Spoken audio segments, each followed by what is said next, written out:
Ari and James, Monday through Friday, 8 to 11 Eastern Time. Your home for all things Big 12. And away we go on a Monday. Happiness is a choice. Thank you for choosing us. Along with James Westling, I am Ari Temkin on this Monday edition of Big 12 Today on Big 12 Radio. I'm jacked up. I'm ready to go, James. What about you? Yes, always jacked and ready to Gotta go. always make sure you're ready to meet me where I am. Man, fresh off a weekend where I don't know if you remember a couple of weeks ago, I told you that my ladder was stolen. Oh, yes, correct. You got it back? Yeah, somebody jacked my ladder. Turns out the only real thief was my memory. I found it this weekend, so that was very exciting. It Basically, seemed unlikely that somebody just happened to kind of walk by and just jack the ladder and not really anything else. But no, I mean, I'm happy to hear that it was not, in fact, stolen at all. I thought the same thing. I thought, who steals a ladder? But I was convinced, and there's a lot of construction in our neighborhood, so I was profiling anybody wearing a tool belt for the last 2 weeks, and now I feel a little bit bad about it because I've been sending some pretty clear messages that you don't mess with my stuff. But I found it, so we had, man, just a ton of home projects this weekend. I don't know what's come over us. HGTV isn't moving in anytime soon to the neighborhood, but we will be ready if they do. So what'd you do? How did you misplace a ladder? A 10 An foot ladder? How'd you misplace something? 8 to 10 foot ladder. Well, I had snuck it between our AC and our house on the side of the house, so it was kind of nestled safely in a corner in a part of the house that apparently I just completely overlooked.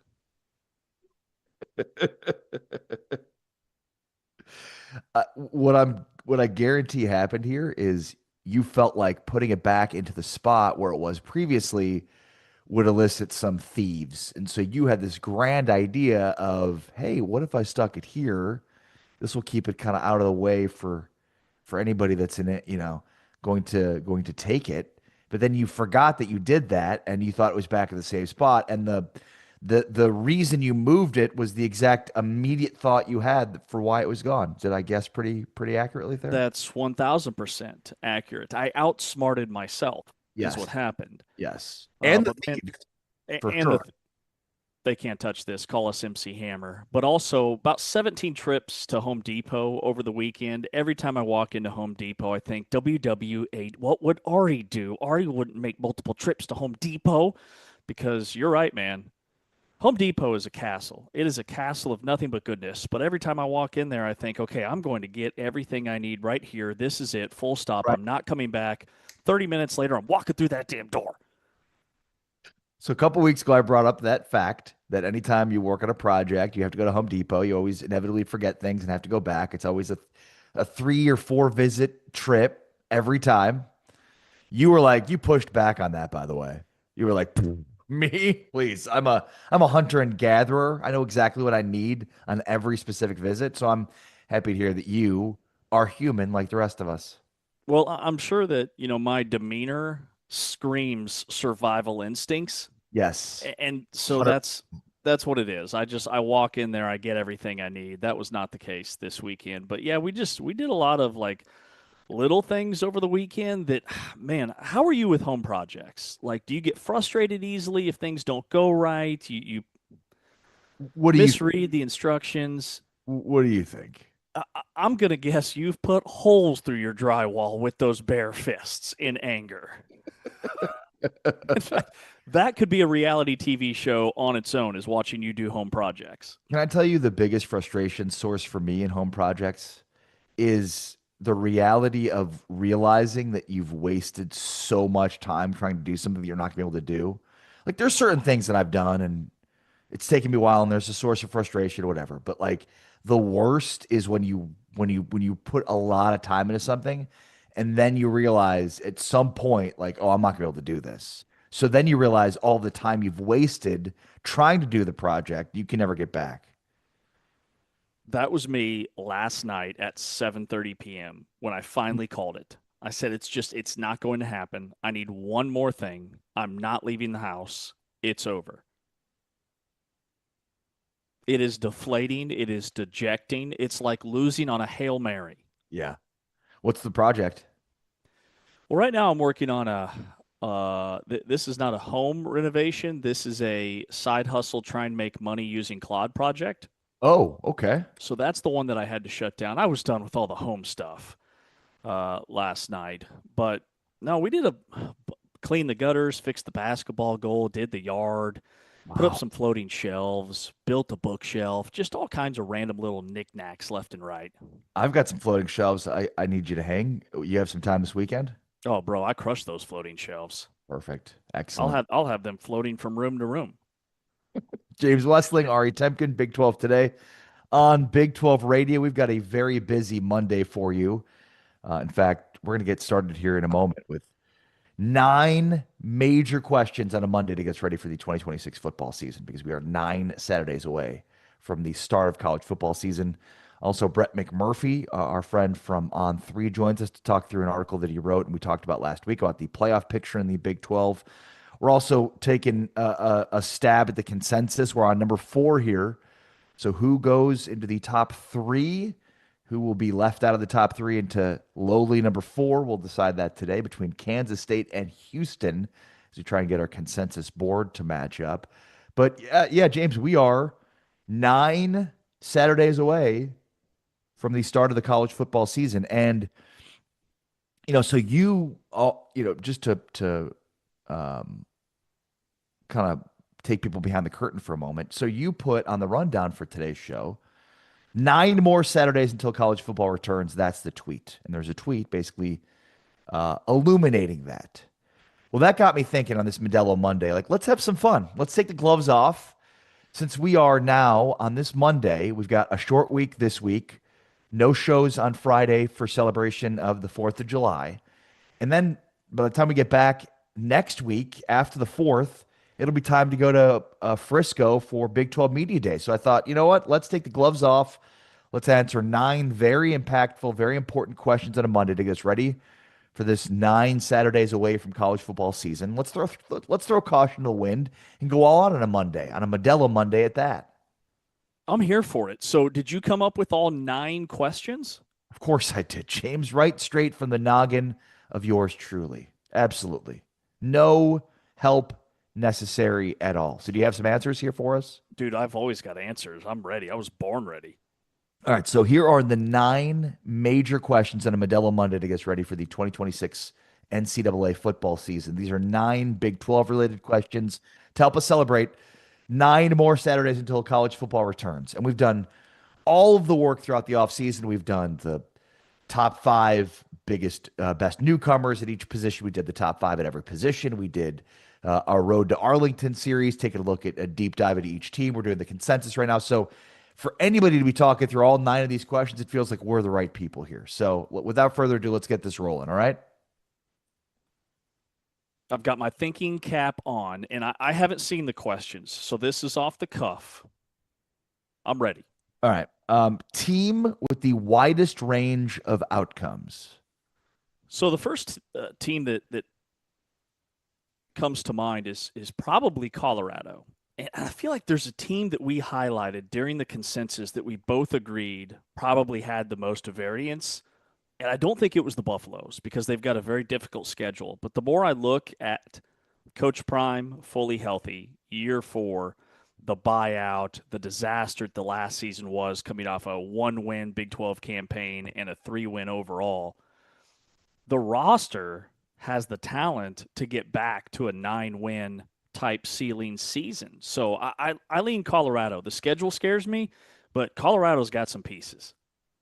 For me, it's TCU, and that actually may have been the conversation we were having because, like, there are some good reasons we could argue for TCU to have a great season.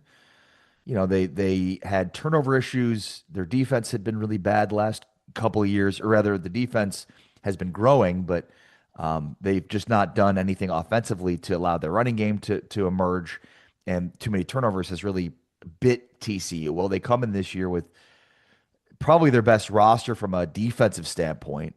They bring in a quarterback who did not turn the ball over very much at all, lowest turnover percentage in all of college football, but he's coming from the FCS and Harvard. And then you have another kind of unknown as an offensive coordinator to run an offense that should work without much turnovers and run the ball. But what if it doesn't? Especially because in some ways, I think it's a lot different than any offense Sonny Dykes has run before. So, I think the ceiling is pretty high. Like, I think TCU could very well compete for a Big 12 championship, but I also think like there's a boom or bust type situation here. If Jaden Craig is not as explosive because of his lack of propensity to turn the ball over, then I think this team might not hit its potential. I just think like the defense, though, with what they have back in their defensive line, I could see major positives. And then the schedule. We talked a lot about the schedule, but they have a really tough schedule, especially at the back end, which is a big reason why I think we might have talked about them for being a team with the widest range of outcomes.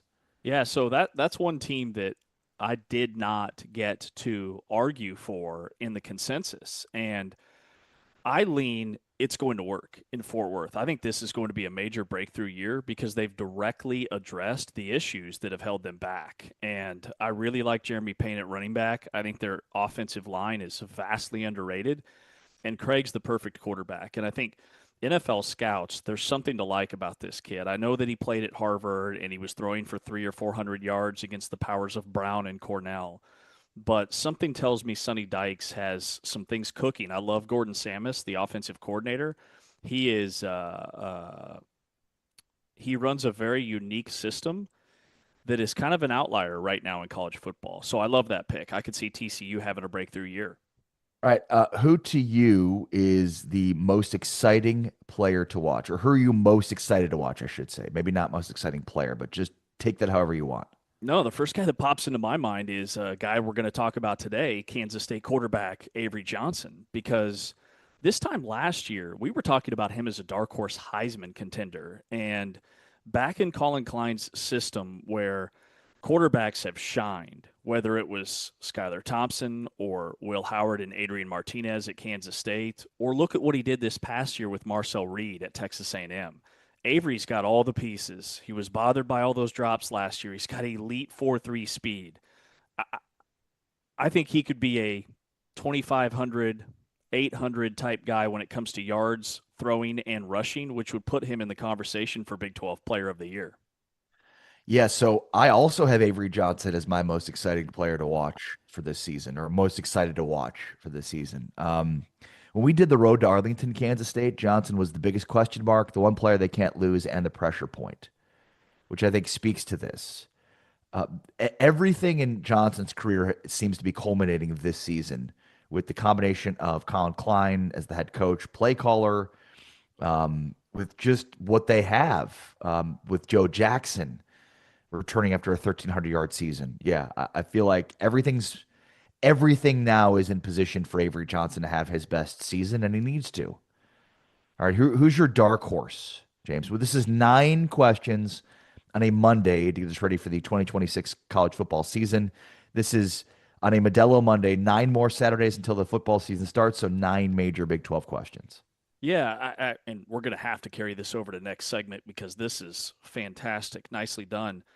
I don't want to keep beating the Kansas State drum, but Kansas State is the dark horse to me. And it's almost like if Kansas State wins 8 or 9 games, it's expected to a certain degree. The momentum for Kansas State is picking up. They've got the lightest schedule of all the power conference schools, according to College Football News.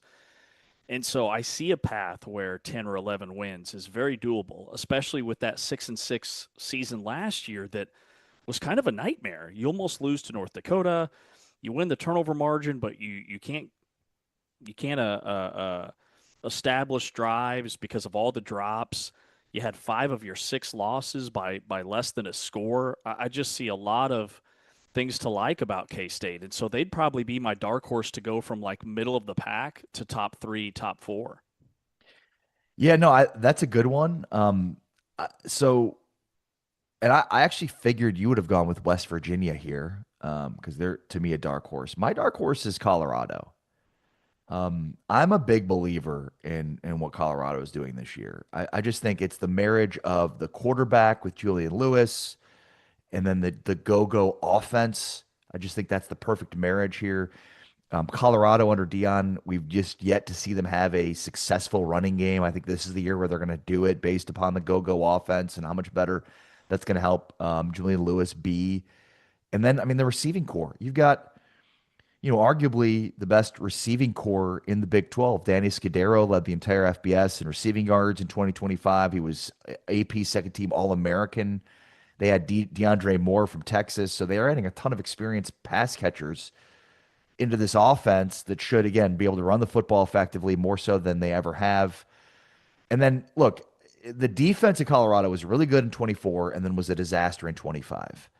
And it's a true Jekyll and Hyde story. They allowed 222 rush yards per game. They ranked 135th nationally there.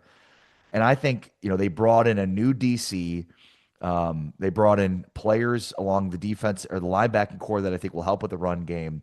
I'm buying that this will be a much dramatically better running offense and running defense. Is a big reason why I think Colorado will be in position this year to be at the top half of the league.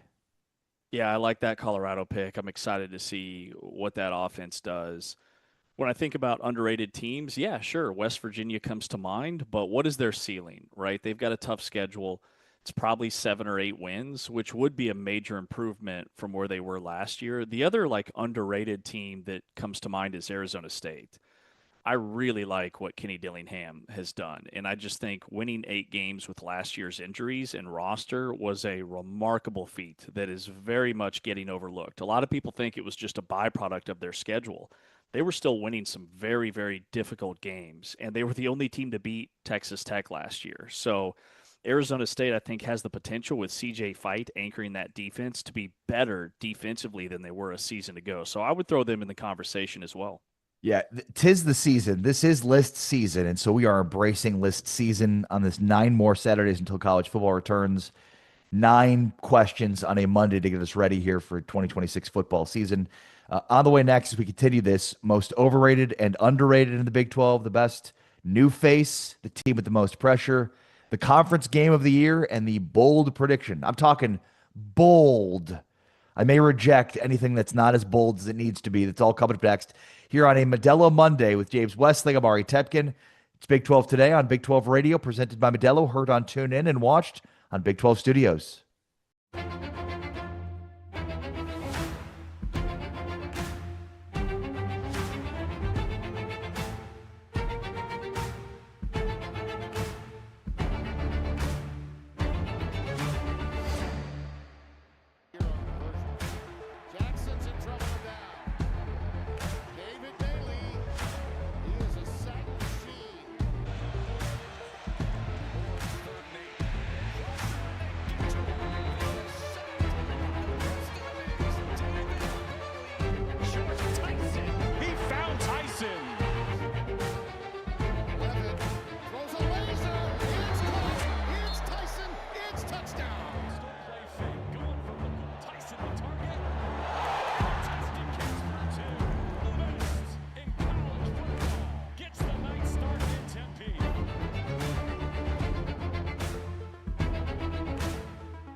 Big 12 today on Big 12 Radio. We are throwing just a Big 12 party here on a Modelo Monday with James Westling. I'm Ari Temkin. James mentioned that we're 9 Saturdays away from the return of college football, so we figured what better way to celebrate on this Modelo Monday, throwing a huge party, than answering 9 questions on a Monday to get us ready for the 2026 Big 12 football season, because in 8 days from now, we're going to be talking with all of the Big 12 coaches and players. This is the last hurdle to clear, if you will, before the season starts. We've done everything, James. I mean, what have we done this offseason? We did the top 5 newcomers at every position. We did the top 5 players at every position. We did the road to Arlington. We're doing the consensus. We have covered every angle of Big 12 football this offseason, all powered by Modelo. And of course, the next step is for next week's Big 12 Media Days. And the list of participants, I should say, is starting to kind of trickle out. There's a few schools that are still determining who they're going to bring, but heading into the season, yeah, man, I feel like we've got a really good sense of what these teams are and the potential. It's potential season. It's off-season. Optimism is mandatory season. Everybody's hyped up at Big 12 Media Days. And remember, for good reason, we had 10 teams in this league that finished above 500, that went 5-4 or better. So we had 10 teams that would have qualified for a bowl. So the gap between a 7-5 and an 8-4 and a 12-2 might not be as big as you think when it comes to this upcoming season in the league. All right, we are going through the 9 questions on a Monday. We had the team with the wildest range of outcomes. We had the most excited to watch, dark horse. All right, so who is underrated? Well, Kansas State, obviously, I've talked a lot about them. I think West Virginia is another one that I'm higher on. They went 4-8, but 2 of their 4 wins came in their final 4 games, and they were marquee wins, right? They had a win over Houston. They had close losses to TCU and Arizona State.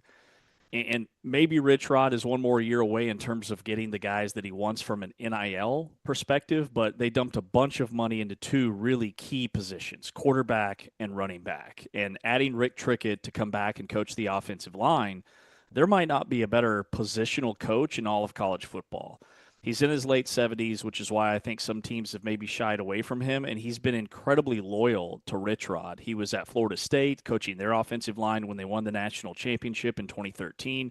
He's bounced around with Rich Rod ever since, but at Jacksonville State, they inherited a rushing offense that was barely inside the top 100. And his first year there, they finished top 5 nationally. So I think that pairing of him back in Morgantown with Rich Rod, there's a lot to like about West Virginia. And when they only got to 350 yards of offense, they were 4-1 last year. So if that offense is humming, I think their defense could be good enough to keep people at bay, and they win some games and shock some people. So I think the answer here is Houston. Right? I mean, so much has been said this offseason about Oklahoma State taking a huge step, and Utah, and I mean, obviously we talk about BYU and Texas Tech, and it feels like Houston is not getting the love that it should be getting, considering what they did last year, what they bring back. I mean, Houston returned 6 starters with 30 of 50 career starts back. I mean, so they just have an insane amount of continuity along their offensive line. Chadre Hurst is a 2-time All-American at Tulane, who followed Willie Fritz, Slade Nagel, and their offensive line coach. Right. So, I mean, I think the offensive line for Houston, I think the continuity at their wide receiving core, their running back, to me, it's just a lot of continuity, especially on offense, that I think Houston will have a big year this year. Well, and remember, like Houston going into essentially the week before Thanksgiving, they were in a position to potentially play in the Big 12 championship game. They lost to TCU at home 17-14, and that kind of knocked them out of the running. But at one point in time, this team was like 8-1. I think the thing with Houston is when you look at their hiccups, like they lost at home against West Virginia, they lost at home against TCU. They went undefeated on the road, but they really didn't have like that signature road win, right? They were beating teams like Baylor and UCF and Arizona State. But as we dive into Houston today, there is a ton to like about the Cougars. And it's almost like their Texas Bowl win over LSU, like nobody cares. Everybody just sets that win aside because of the Lane Kiffin saga, and LSU had a bunch of guys that sat out. But that was still 4 and 5 star talent that they beat in their bowl game, which was huge for the program. Yeah. All right, overrated. Well, the team that comes to mind, it's hard to say a team that went 1-11 last year might be a little bit overrated. Good point. But all of the hype surrounding Oklahoma State, I'm just not quite there yet. I think they will be much more competitive. They're going to churn out 400-500 yards of total offense every single Saturday. But defensively, it's a complete overhaul on that side of the ball, too. And I look at the portal guys that they've brought in. Like, sure, they have a top 10 portal class, but that doesn't take into account the guys that they lost, like Wendell Gregory, who is the Big 12 Freshman of the Year. Their net portal class is about middle of the pack in the Big 12. And so I'm not convinced quite yet that they can keep people out of the end zone in this ground and pound. Like, for the offense to churn out all the yards and all the numbers, the defense has to get off the field. And so I see Oklahoma State as more like a 5-win football team versus 8, 9, 10. Bill Connolly from SP Plus has them as his college football playoff dark horse. Like, I think we're jumping the shark just a little bit on the Pokes. Yeah, no, I think it's a great call. Now I'm buying the hype with Oklahoma State, but I think it's a great call in terms of overrated. Arizona to me is a team that, look, what they bring back on offense is I understand it, but the to me the what made Arizona special last year was the three corners safeties they've lost, and how do they rebound from that? I know they added a ton through the portal to try to help fix some of these losses that they're going to be taking in their secondary, but I just think they were too efficient, too good in their secondary last year to be able to replace that in the one-off season. So I don't see Arizona competing towards the top of the Big 12 in the same way that many others do. So that's why I think they're a little bit overrated. Yeah, I think I don't have any questions about their offense, but it is their defense that is the red flag. I like the guys that they've brought in on paper, but does that translate? And the other thing, their schedule is much, much more challenging this year. Remember, with the Big 12 scheduling matrix, it kind of works in like 2-year chunks, right? Where you'll have a similar schedule to the year before, but then it's a total reset. And this year happens to be a total reset year. It's why Texas Tech and BYU don't play one another. It's why Kansas State doesn't play Texas Tech or BYU. So everybody's schedule is drastically different this year, which is why I think we could see a lot of movement. All right. As we continue to move through these 9 pressing questions on a Modelo Monday with 9 Saturdays until college football returns, best new face. New face. Well, I think Drew Mestamaker's the headliner, right? I mean, Mestamaker at quarterback's the number 1 NFL prospect in a year, a season where recent memory, I can't remember a year collectively nationwide that there were this many high caliber NFL ready returning quarterbacks in college football. I mean, it's everywhere, not just the Big 12, it's the other leagues too. And with Hoover and Levitt departing, there's going to be a new face at that position for the Big 12.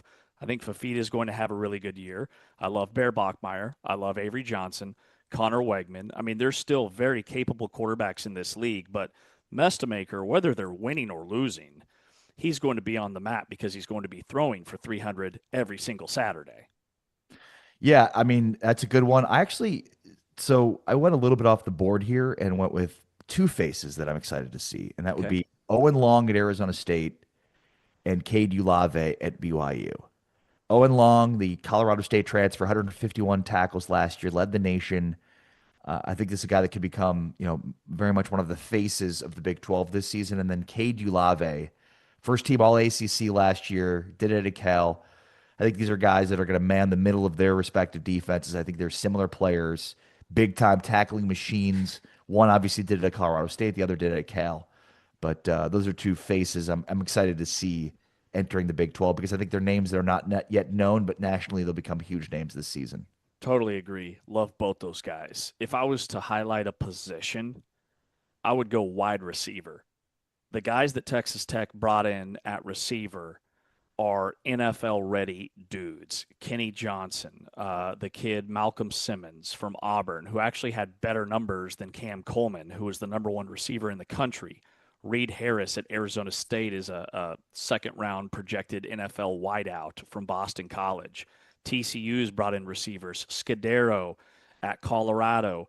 Oklahoma State with Wyatt Young, who I had listed as my number one receiver in the league because of what he did last year. He's an NFL ready player. Like at receiver, this could be a huge year for some of these passing attacks. No, great call. I mean, Colorado, you hit there. How about Texas Tech is another one. Arizona State is another one that added a ton through the portal at the wide receiver position. It's a great call there.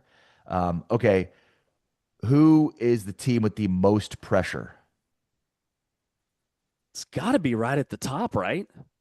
I think Texas Tech, because of the offseason circus, everybody's gunning for the Red Raiders. Will Hammond is, I continue to read that he's ahead of schedule, but if it wasn't for the Sorsby stuff, maybe I'd lean somewhere else. But I think with all the chaos surrounding the program, can they quiet the noise on the field? It's got to be Texas Tech. Yeah, I think Texas Tech is the obvious answer here because are you going to be able to replace adequately Brandon Sorsby? But I actually went with the Utah here, interestingly. That was the other team I would think of. Mm-hmm. So why do you think Utah? Whittingham out, Scally in, head coach in waiting. It's been in the works forever. He's been on staff for 19 years. And on paper, you've got your returning quarterback and your returning running back for a rushing attack that was top 3 in the country. Right. Yeah, I mean, exactly right. You're talking about a coach in waiting situation in which, did you make the right call here? Because if you lose and Kyle Whittingham goes to Michigan and wins, it's going to look really bad. Go directly back to your athletic department. And then, yeah, I mean, it's not just the coach dynamic hanging over the team all year, but you bring back last year's team with the expectations, but you lose the most important part, arguably, of the offense with 2 guys that were first round picks. Maybe not even arguable. Right. So can you adequately replace your offensive line? You've got a 5-star incoming freshman, highest rated recruit you've ever had. Does it work immediately? Or does it take time there? So yeah, I think like Texas Tech is the most obvious facing pressure team this year in the Big 12 for obvious reasons. But like their schedule isn't even that tough. So I don't even like, we're going to do bold predictions here in a second. And it's hard to do one like that's against Tech because their schedule is just like they're most likely going to be in Arlington based on their schedule. Utah, though, like there are a lot of legitimate reasons for why they're going to have a major down year this year. Completely agree. And the asterisk with Morgan Scally is that Kyle Whittingham is only at Michigan because Utah didn't want him back. Right. Kyle Whittingham wanted to be coaching this football team one more season. And if he was, John Henry Daly's not at Michigan. Smith Snowden is not at Michigan. You're returning a lot of key pieces to make a run at a Big 12 championship.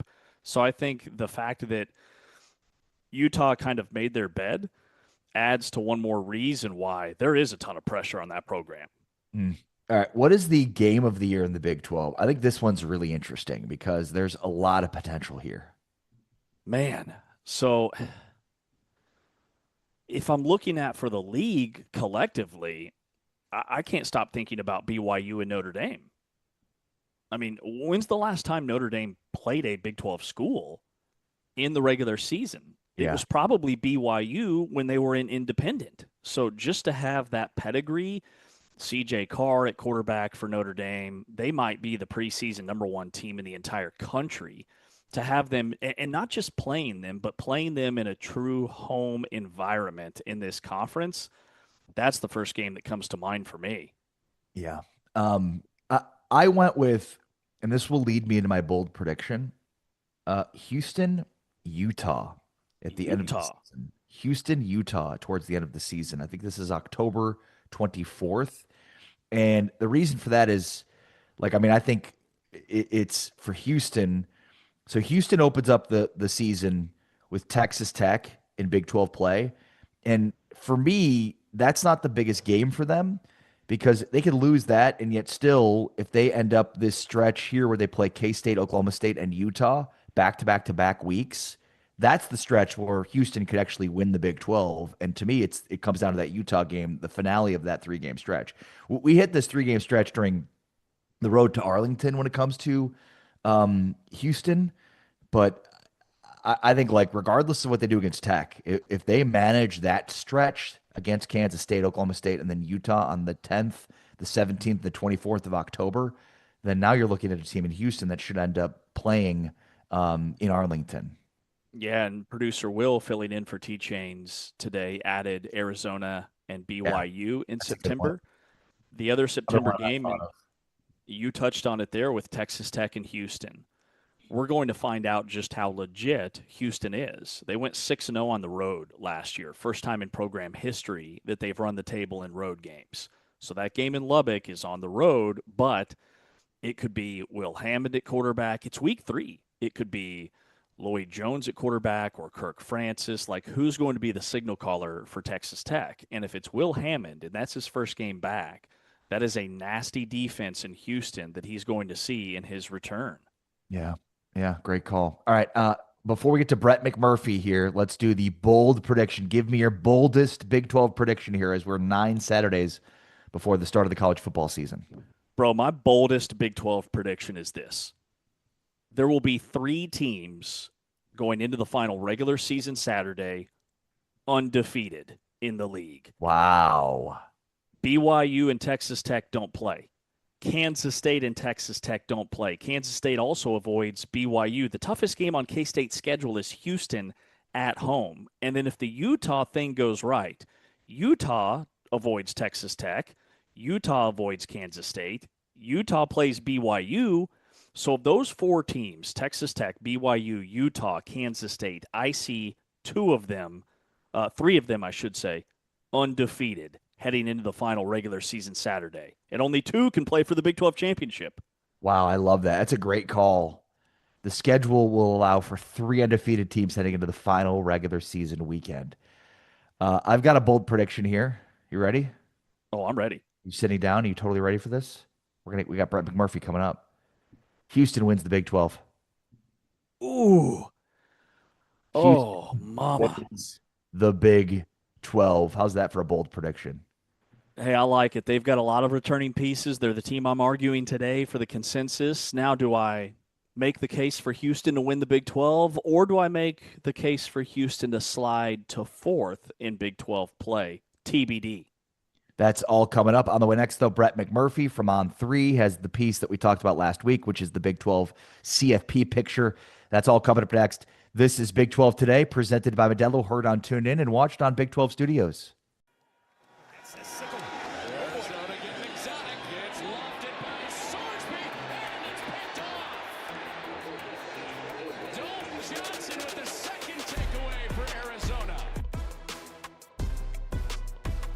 That was going to remain on the sideline today. That one looks laminated. Look out here. Howland flung for a huge loss. We know he can spin it, but so do Dalton Johnson and the Cats. Tonight getting his first career carries. Ball is loose. A lucky bounce for Bachmeyer. Can he make the most of it? And that ball down the field is taken away for the second time tonight. Gotta be a good punt. Salgado Medina does get it away. And this will be touched by Kansas State. And it goes right through his hands. And Johnson on the recovery. Johnny on the spot. Lyman being able to swing it that well. Look at this second level blitz, and the Cats get hands on it again. Dalton Johnson part of that wave. Back-to-back pass breakups. Out of the shotgun. Jailbreak pressure. It's picked off. And it will be a pick 6 for Dalton Johnson. Wow, they got him at the 5. That was great defensive work. Wow, I thought no way they're going to catch up. 3rd and 22. Couple guys drop out. Sorsby in trouble. Gets it away complete. And he's wrestled out of bounds. Manny Puppy.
Along with James Westling, I am Ari Temkin. It's Big 12 today on Big 12 Radio, presented by Modelo, heard on TuneIn and watched on Big 12 Studios. Let's visit now with our friend Brett McMurphy from On3, who had a piece out last week, Big 12 college football playoff picture for 2026. Brett, how are you? Hey, good guys. Getting ready for the big Oklahoma State Texas showdown in 12 minutes on the PGA Tour. Okay, all right. I was hey, what? You're like, what is he talking about? Former Big 12 showdown, I guess. Yeah, and man, that's been quite the following those two programs and their golfers. I mean, Oklahoma State has been on a heater right now, Brett, and that's your alma mater. Yeah, obviously Scheffler is the favorite over Hovland, but who knows?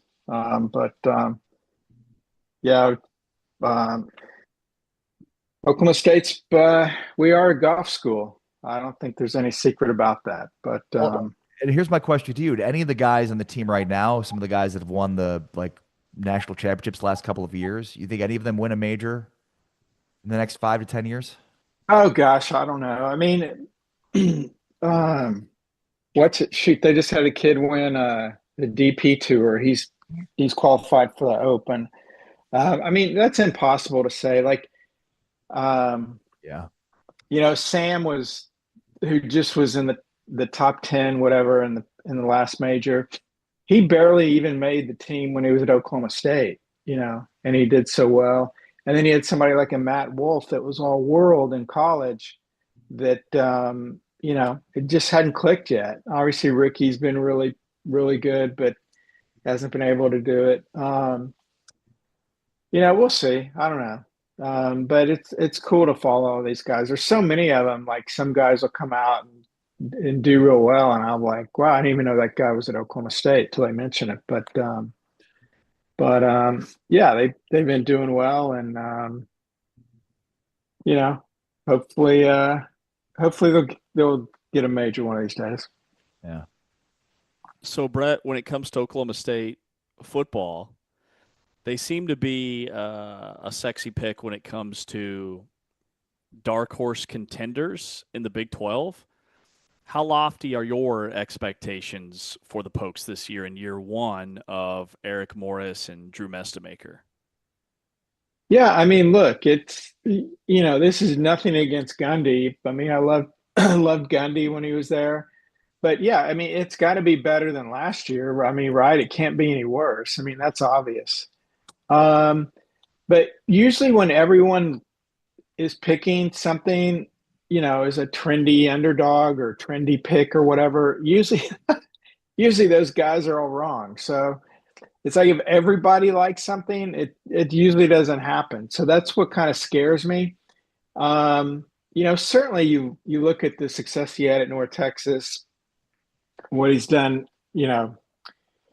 what Eric's done in his career as a coach offensively. I mean, Oklahoma State will put up some points. That's obvious.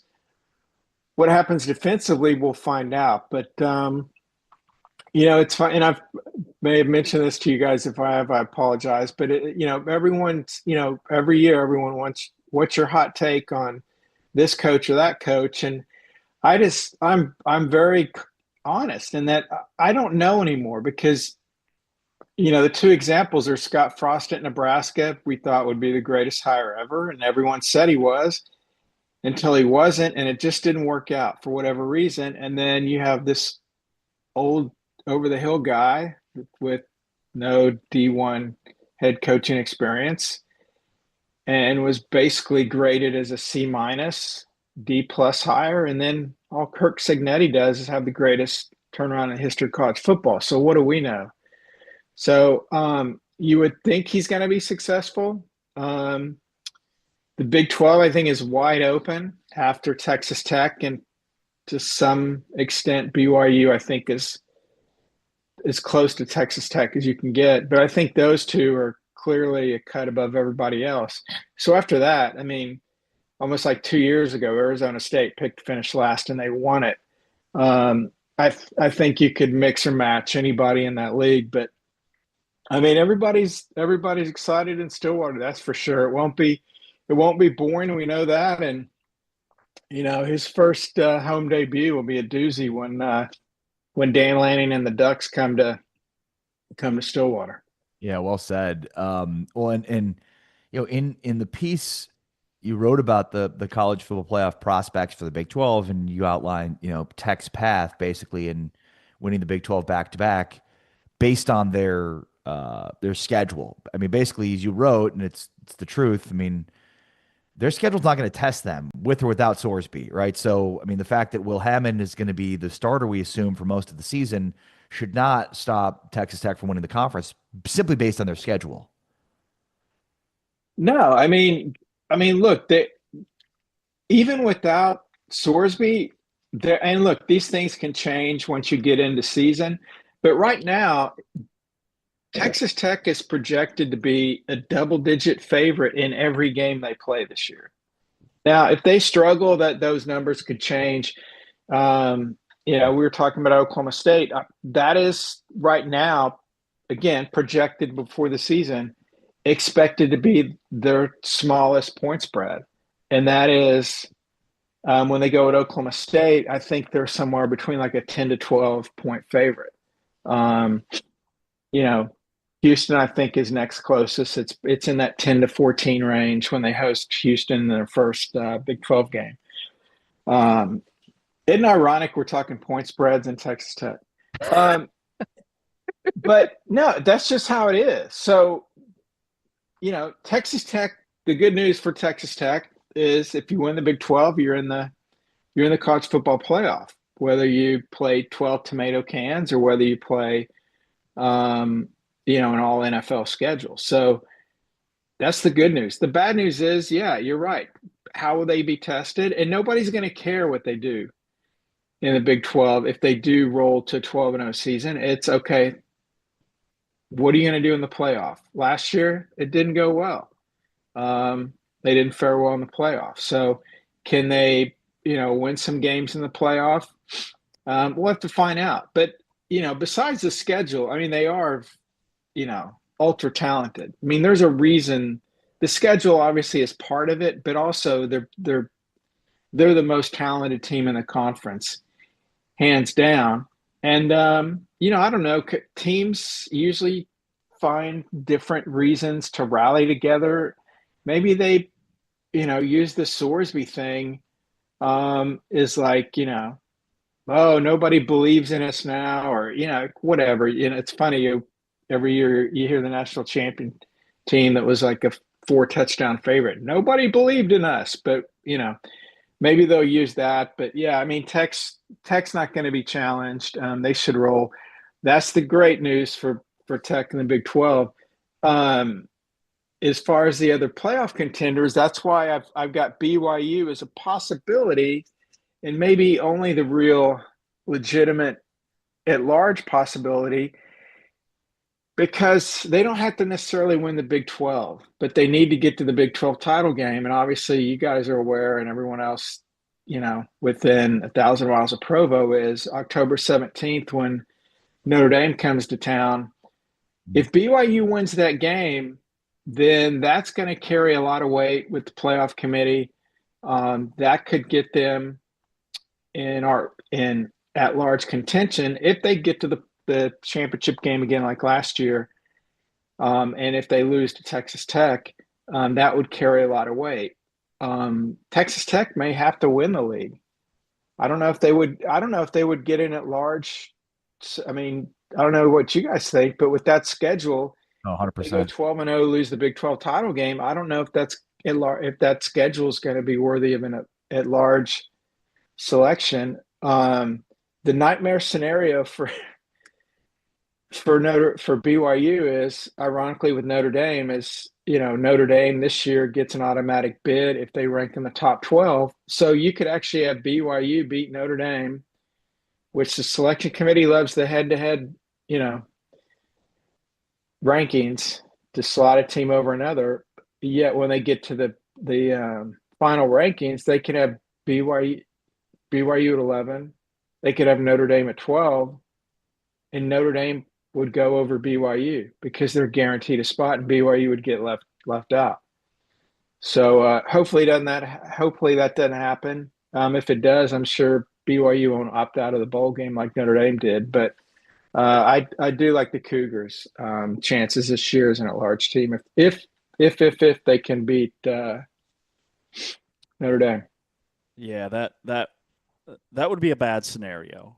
That would be not good. Brett McMurphy from On3. Brett, you were talking a moment ago about coaches. You ranked all 16 coaches in the Big 12. I guess what went into how you slotted these guys? What was the criteria? And then as a Kansas State proud alum, why do you hate Manhattan so much? You've got Colin Klein dead last at number 16. Well, obviously you didn't read it, so I don't have to worry about that. So I can just tell you what I wrote. As the only Big 12 coach without any head coaching experience, it probably isn't fair to put Kansas State's Colin Klein down here at the bottom. But here he is. The good news is there's nowhere to go but up. Look, I like Colin Klein, but he's the only coach that does not have any head coaching experience. Now, Morgan Scaley only had one game, but he does have one game. Yeah, I mean, look, and by the way, I'm sure everyone else on Twitter agreed with all my rankings, so you must be the only one that disagreed. Yeah, look, I was not thrilled to rank coaches because I hate that. Because I respect all these guys, and each guy's got different challenges, and it's a no-win situation. And I actually, led off the article with, it's about as much fun and it's about as accurate as picking the league standings too. Right. It's not accurate, but no, I think Kansas State, I mean, in my playoff contenders, I think they've got a shot. I mean, they've got a great nucleus back. And look what Klein did at Texas A&M. As offensive coordinator last year, the Aggies averaged nearly 34 points a game, their highest scoring average since 2018. So, but yeah, I hate him though. I hate Kansas State. I hate this Wildcat pullover that I wear like every other week. But I knew it. Keep the narrative going. I knew it, Brett. That is a very challenging exercise. So impressive that you put it together in the way that you did. So experience was the number one, I guess, thing you looked at? Yes and no. It's also a lot of what have you done for me lately? It's not necessarily most wins or championships. It's career achievement, recent performance, also overall value in today's market, and I had Kalani Sitake first. You guys may or may not agree with that. That's cool. But, he's been in the Big 12 title game last year. The year before, they tied for first. BYU has the best record over the past 2 years in league play, better than even Texas Tech. And I had Kenny Dillingham second. And that's not a knock on Joey McGuire. Dillingham won the Big 12. He'll probably go to his grave wondering why in the world he blitzed Texas in that playoff game, or they win that playoff game. Last year they lost Levitt and Tyson to injury, the best two players, and they could have fell off a cliff. And instead they still managed to win 8 games. So he's a hot commodity. Sitake obviously was offered the Penn State job. So it's not necessarily, how you've done in your career and all that. I've got Dave Aranda. I think I had him down at number 10. Is that too low? Is that too high? I don't know. I mean, he won a Big 12 championship, but the last few years, it's kind of been of an enigma. He's been, consistently inconsistent. So, if you just ranked it on achievements or whatever, he certainly would be a lot higher. And also take into consideration where these guys are coaching at. It's harder to win some places than it is other places. You simply don't have the resources. That's why, even though, since, I hate Kansas State, then of course I hate Bill Snyder, which is the furthest thing from the truth. But he's done the greatest. I said Cignetti did the greatest turnaround in the history of college football in a short span with the transfer portal. But before the portal was alive, Bill Snyder is the greatest that's ever done it. And what he did turning around Kansas State, that degree of difficulty will never, ever happen again. Never, ever. And so, you get bonus points kind of where you're at. Dion, I put him towards the back end of my rankings. He had the great year with two guys that they retired their jerseys. And then since then, he hasn't been able to replicate that magic.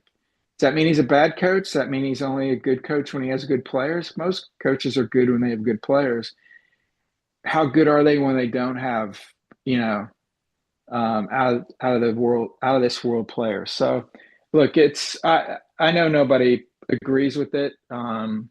Maybe BYU fans agreed with it because they were number one, and everyone else thought they were garbage, which that's to be expected. But they're impossible to do. And as I said, if I do these rankings like in October again, it may totally flip because we may have some unexpected stuff happen in the first couple months of the season. Yeah, well said. Great stuff as always. Brett McMurphy from On3 does a fantastic job, and we always appreciate his time. Brett, thanks so much, man. Be well. Take care. Thanks, Brett. Thanks, guys. Talk to you. Yep. Brett McMurphy going through his coaching rankings as well as some of the things he put together in the Big 12 college football playoff discussion as well ahead of the season. With James Westling, I'm Ari Tepkin. It's Big 12 Today on Big 12 Radio, presented by Modelo. Coming up next, is this the year of the quarterback in college football? What does that mean for the Big 12? It's Big 12 Today, presented by Modelo, heard on TuneIn and watched on Big 12 Studios. He's home again.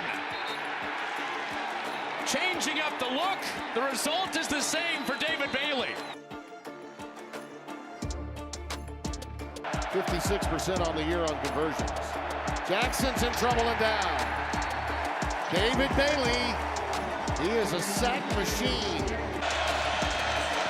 More on 3rd and 8. Pressure and they get to him. He is sacked by the best in the biz, David Bailey. 14 and a half sacks now on the season. On this possession, but a huge smack in the backfield again. It's David Bailey walloping Jamarian Burnett. Work on an empty here. 3rd down and 9. Kansas State. Oh, goodness. Look out. David Bailey, the sack leader in the nation, gets home again. Cam Pickett is much healthier now and running better. You see it there. Oh, good night. David Bailey in a heartbeat. He graduated from Stanford in under 4 years, and he runs like this.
Today on Big 12 Radio, we are presented by Modelo. We've got the consensus coming up. Joseph Duarte from the Houston Chronicle joins us as we break down our consensus. Who's number 4 in the Big 12 heading into the season? Is it K-State or is it Houston, as we are working our way through number 4 all the way to number 1, a week away from the start of Big 12 Media Days. We'll be out in Frisco next week, and we will have wall-to-wall interviews as we do each and every year with all of the coaches and players and everybody making news across the Big 12. All right.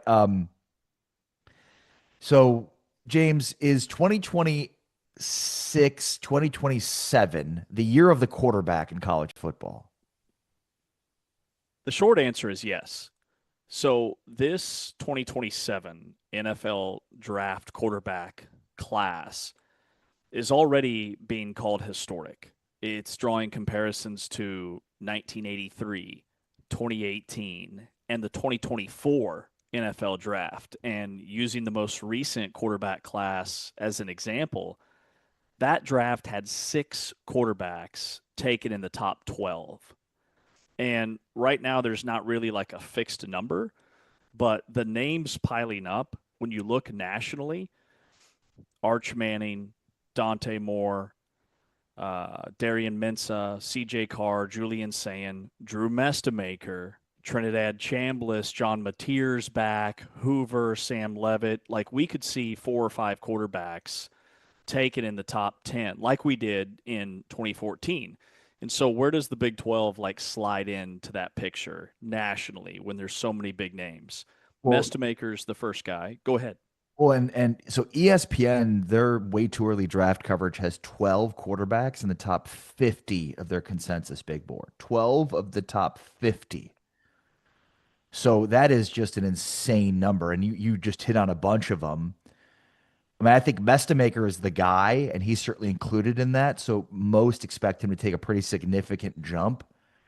Is there anybody else you think that's in that discussion, though? For like NFL ready, potential first-round picks.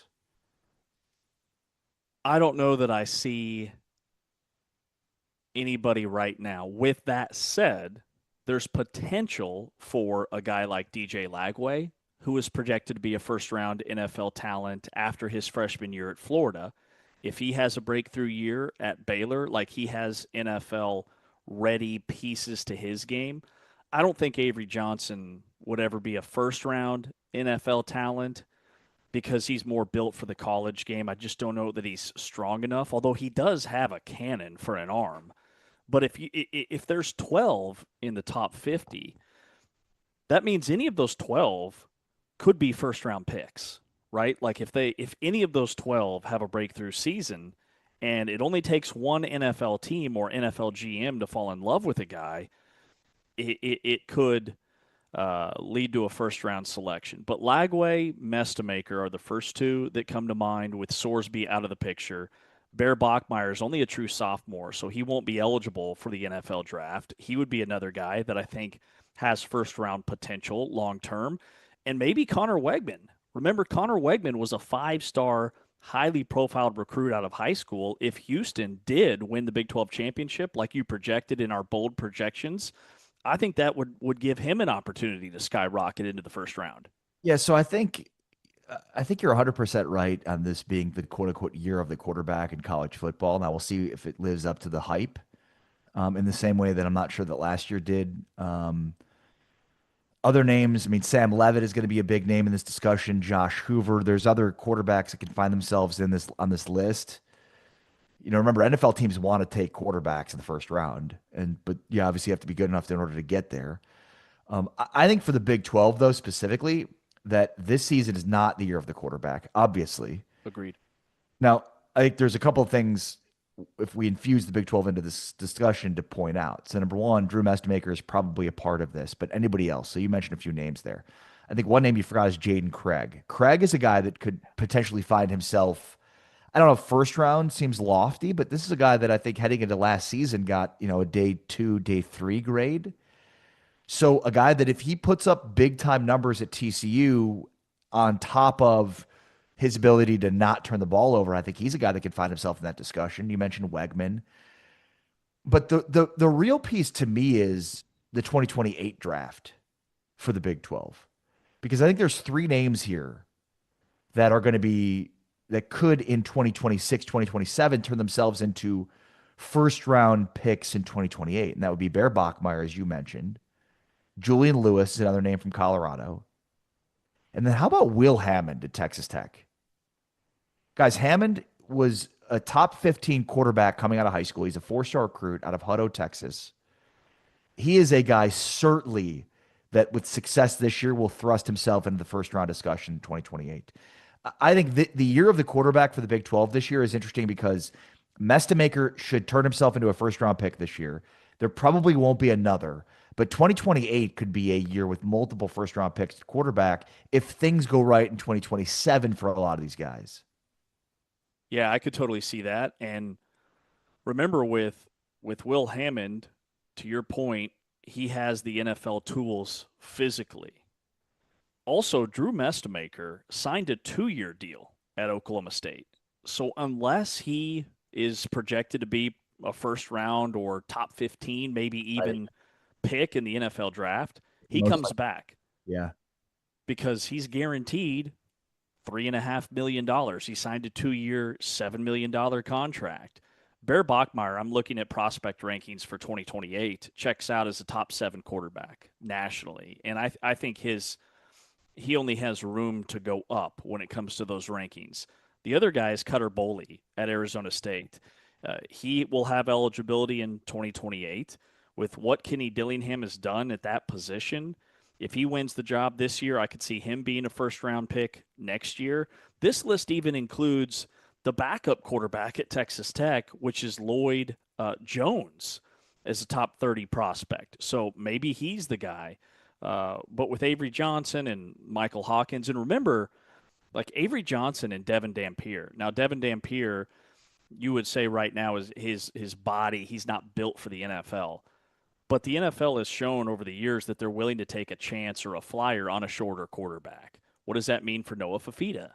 But Devin Dampier and Avery Johnson, because of this new 5-for-5 ruling, they both played as true freshmen, they will have an extra year of eligibility and will probably be able to make more in college than where they're projected in the 2027 NFL draft. So think about that. If Mestamaker, Will Hammond, Avery Johnson, Devin Dampier, Bear Bachmeier are all back for 2028, the Big 12 very much is in the conversation as maybe the best conference in America when it comes to that position. Yeah, well said. It's Big 12 today on Big 12 Radio. We are presented by Modelo, heard on TuneIn and watched on Big 12 Studios. The consensus is next. K-State, Houston. We're discussing who should be number 4. Joseph Duarte from the Houston Chronicle joins us. It's Big 12 today on Big 12 Radio.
Big 12 today on Big 12 Radio, presented by Modelo, heard on TuneIn and watched on Big 12 Studios, along with James Westling.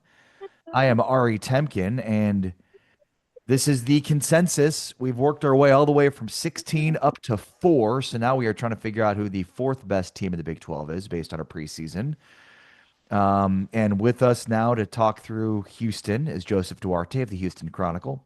Joseph, today James will be arguing for Houston at number 4. I'm going to be arguing for Kansas State at number 4 with Houston higher. So let's just start right there. Where would you put Houston in a preseason poll? I think you guys are on the money. I don't see them anywhere outside the top 4, and that's a big step when you're talking about Willie Fritz and Houston, because I thought last year, especially towards the end, I mean, November came around and they were in the discussion. You know, they couldn't close the door in the game against West Virginia, but otherwise, I mean, this is something that they hadn't even experienced in several years, being competitive that late in the year. So I think top 4 is fair. There's some question marks at the top, and you know, you guys will get into it in your other segments in the future with other teams. But if things play out and you've got that opening game in the Big 12 in late September against Texas Tech, have a good showing there, and you can make a case that Houston could possibly be in that top 2 discussion. But 4, I think, to begin the year with the expectations that they have is fair. Joseph, what are the biggest question marks? Well, I think it's on the defensive side, and that's not to say that they're not capable. It's just that they have to replace some pretty big parts, especially in the interior up front. I'm not concerned about offense. In fact, I think offense will take another huge step this year based on experience. You look at the snaps that they have. You know, Willie Fritz, it was funny. He had a luncheon a couple of weeks ago, and he was talking, and he was throwing out these obscure stats, and he's like, who comes up with this stuff? He says, but I'll take it. You know, I've got 2 5-star quarterbacks. That doesn't happen very often. Only 4 schools have that right now. He's got about 20,000 snaps coming back on the offensive side, revamped O-line, great receiver in Amari Brooks. So he even has all his coordinators back. He said that it was just a good offseason for them. The defensive side is where things need to be filled out. You got to replace Carlos Allen. You have to wonder on the edge. Do you have pass rushers there? You got Ashton Porter from Oregon, but you lost Eddie Walls and guys like that. So to me, that front 7 is probably where the biggest question mark is, because secondary looks really good, but you know, we've seen them go through the portal and do things, and I think once they figure things out defensively, I mean, this could be a really solid team, you know, the middle of the season.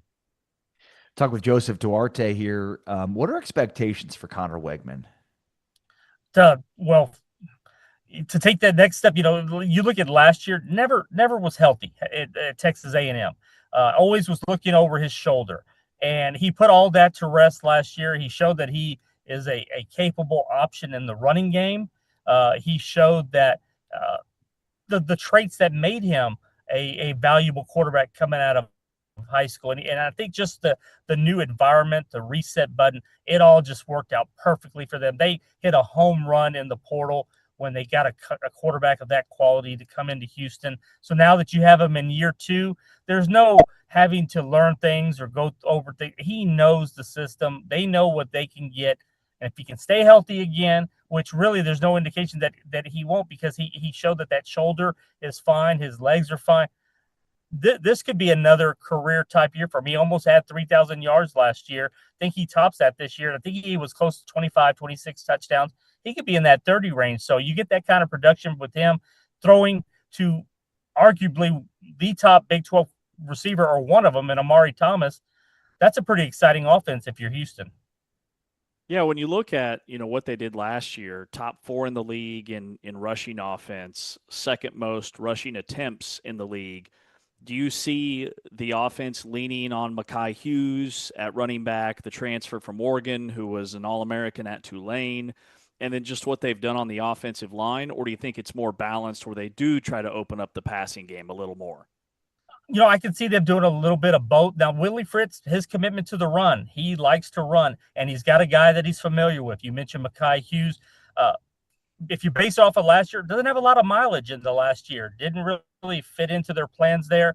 But when you look at the 2 previous years, when he had almost 2,800 rushing yards, that's a guy you go to and you give him the ball as much as possible. Now they have Rashawn Sanford coming off of an ACL 2 years ago when he was coming back from a similar injury. Then he was productive. So you got him, you got DJ Butler.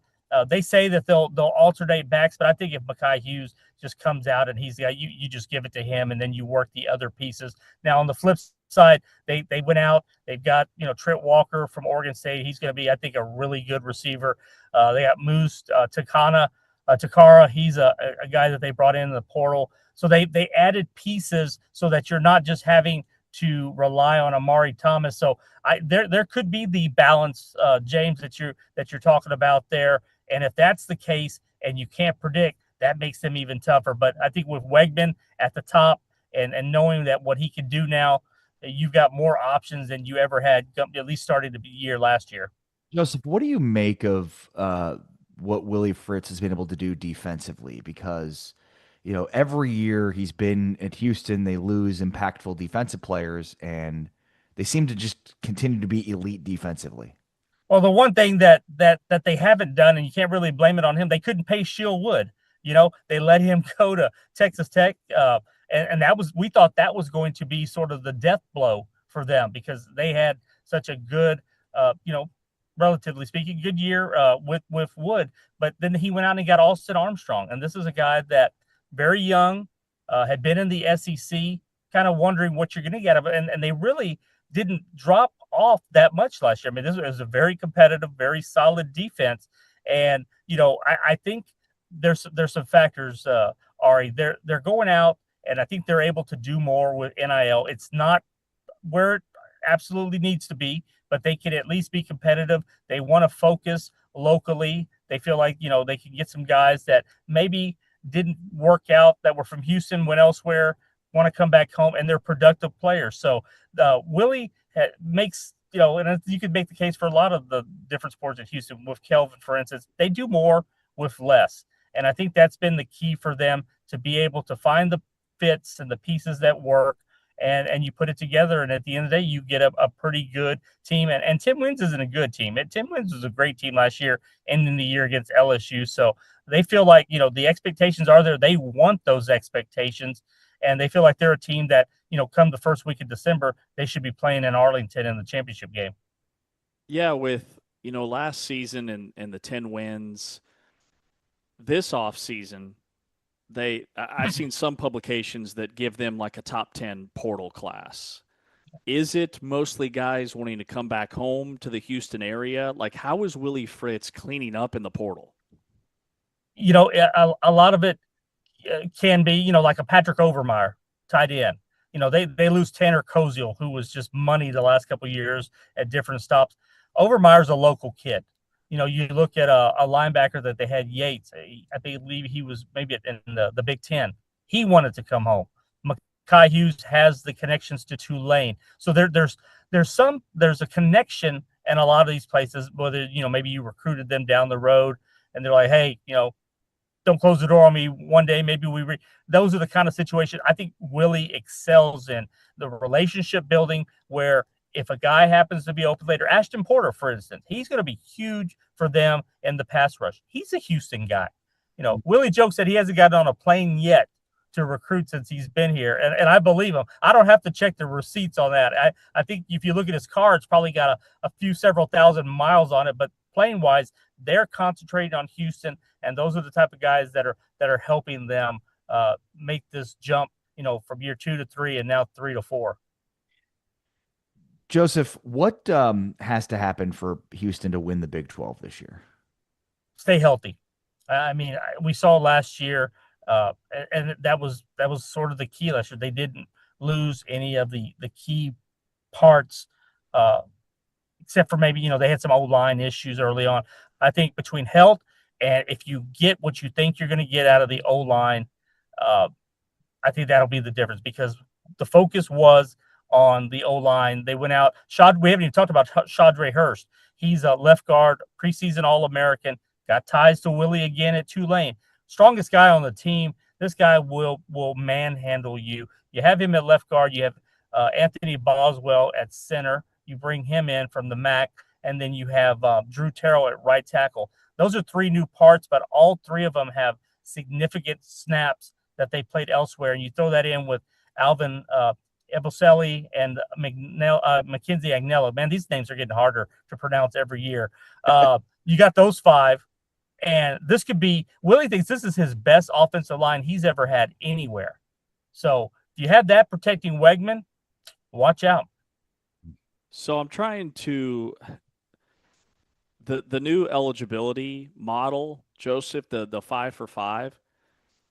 I believe that starts right away. And I bring that up, current athletes and 2026 enrollees. Because what that means for Keyshawn Henderson is he can play in every game if they want him to. And he doesn't use a red shirt. So I guess with that, how much do you think we see him this season? That's been the offseason question. And, Willie's walked a fine line because, one, you've got an established quarterback. This isn't a situation, in their eyes at least, that you have some type of controversy. You have a competition going on. Connor Wegman's your guy. You got him for 1 more year, but you need to get Keyshawn Henderson ready. Now, it's also not a situation where you bring in most kids and they're going to be unhappy if they don't see playing time. Willie's got this relationship that's really deep with Keyshawn, and it starts with Michael Bishop, who, funny that we're talking about Kansas State and trying to compare it. He was the quarterback at Kansas State, and he was Keyshawn's high school quarterback. That sort of helps the development progress where everybody knows this is Keyshawn's team beginning in 2027. Now, to answer your question, I think he does see the field in some pretty significant moments. There's some packages. They're teaching him everything, but I think you'll see him in some packages, maybe, 2 quarterbacks on the field, some wildcat, shotgun type stuff. I think you get him out there just to get him familiar because, next game, like the first game next year is against LSU at Reliant Stadium. So maybe you want to get him some work in there just to brush off the cobwebs and the nerves. But between him, Paris Melvin's another guy to watch out for. This guy could be a 3-way player in the return game, in the secondary, and at kind of like a slot guy on offense. So there's some freshmen that could see some pretty good snaps and playing time this year. Well said. Joseph Duarte, Houston Chronicle. Joseph, always appreciate your time. Looking forward to seeing you next week. Thank you, guys. We'll see you in Frisco. See you, bud. Joseph Duarte giving us the start here on the consensus. We're arguing next. Houston or K-State at number 4. It's Big 12 today on Big 12 Radio. On the 2025 calendar, Dean Connors with the handoff. Connors breaks free again. Dean Connors against his former squad with his 2nd touchdown of the night.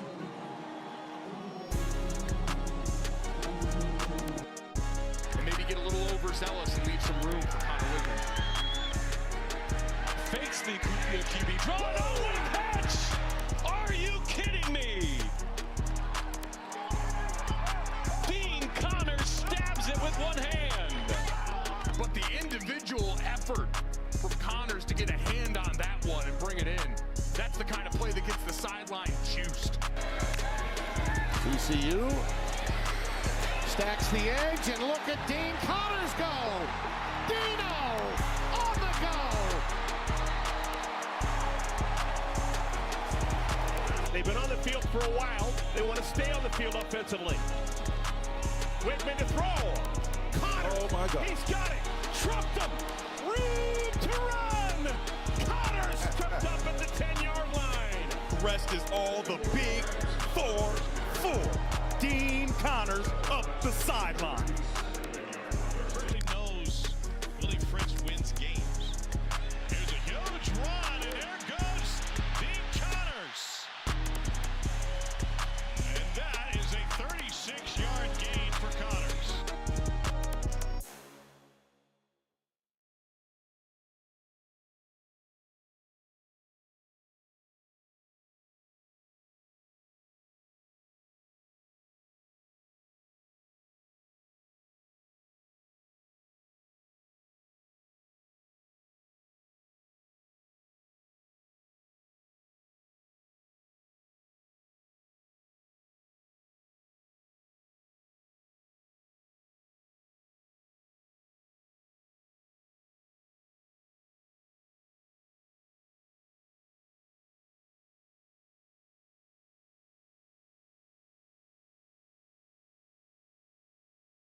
12 today on Big 12 Radio. This is the consensus, along with James Wesley, Amari Temkin.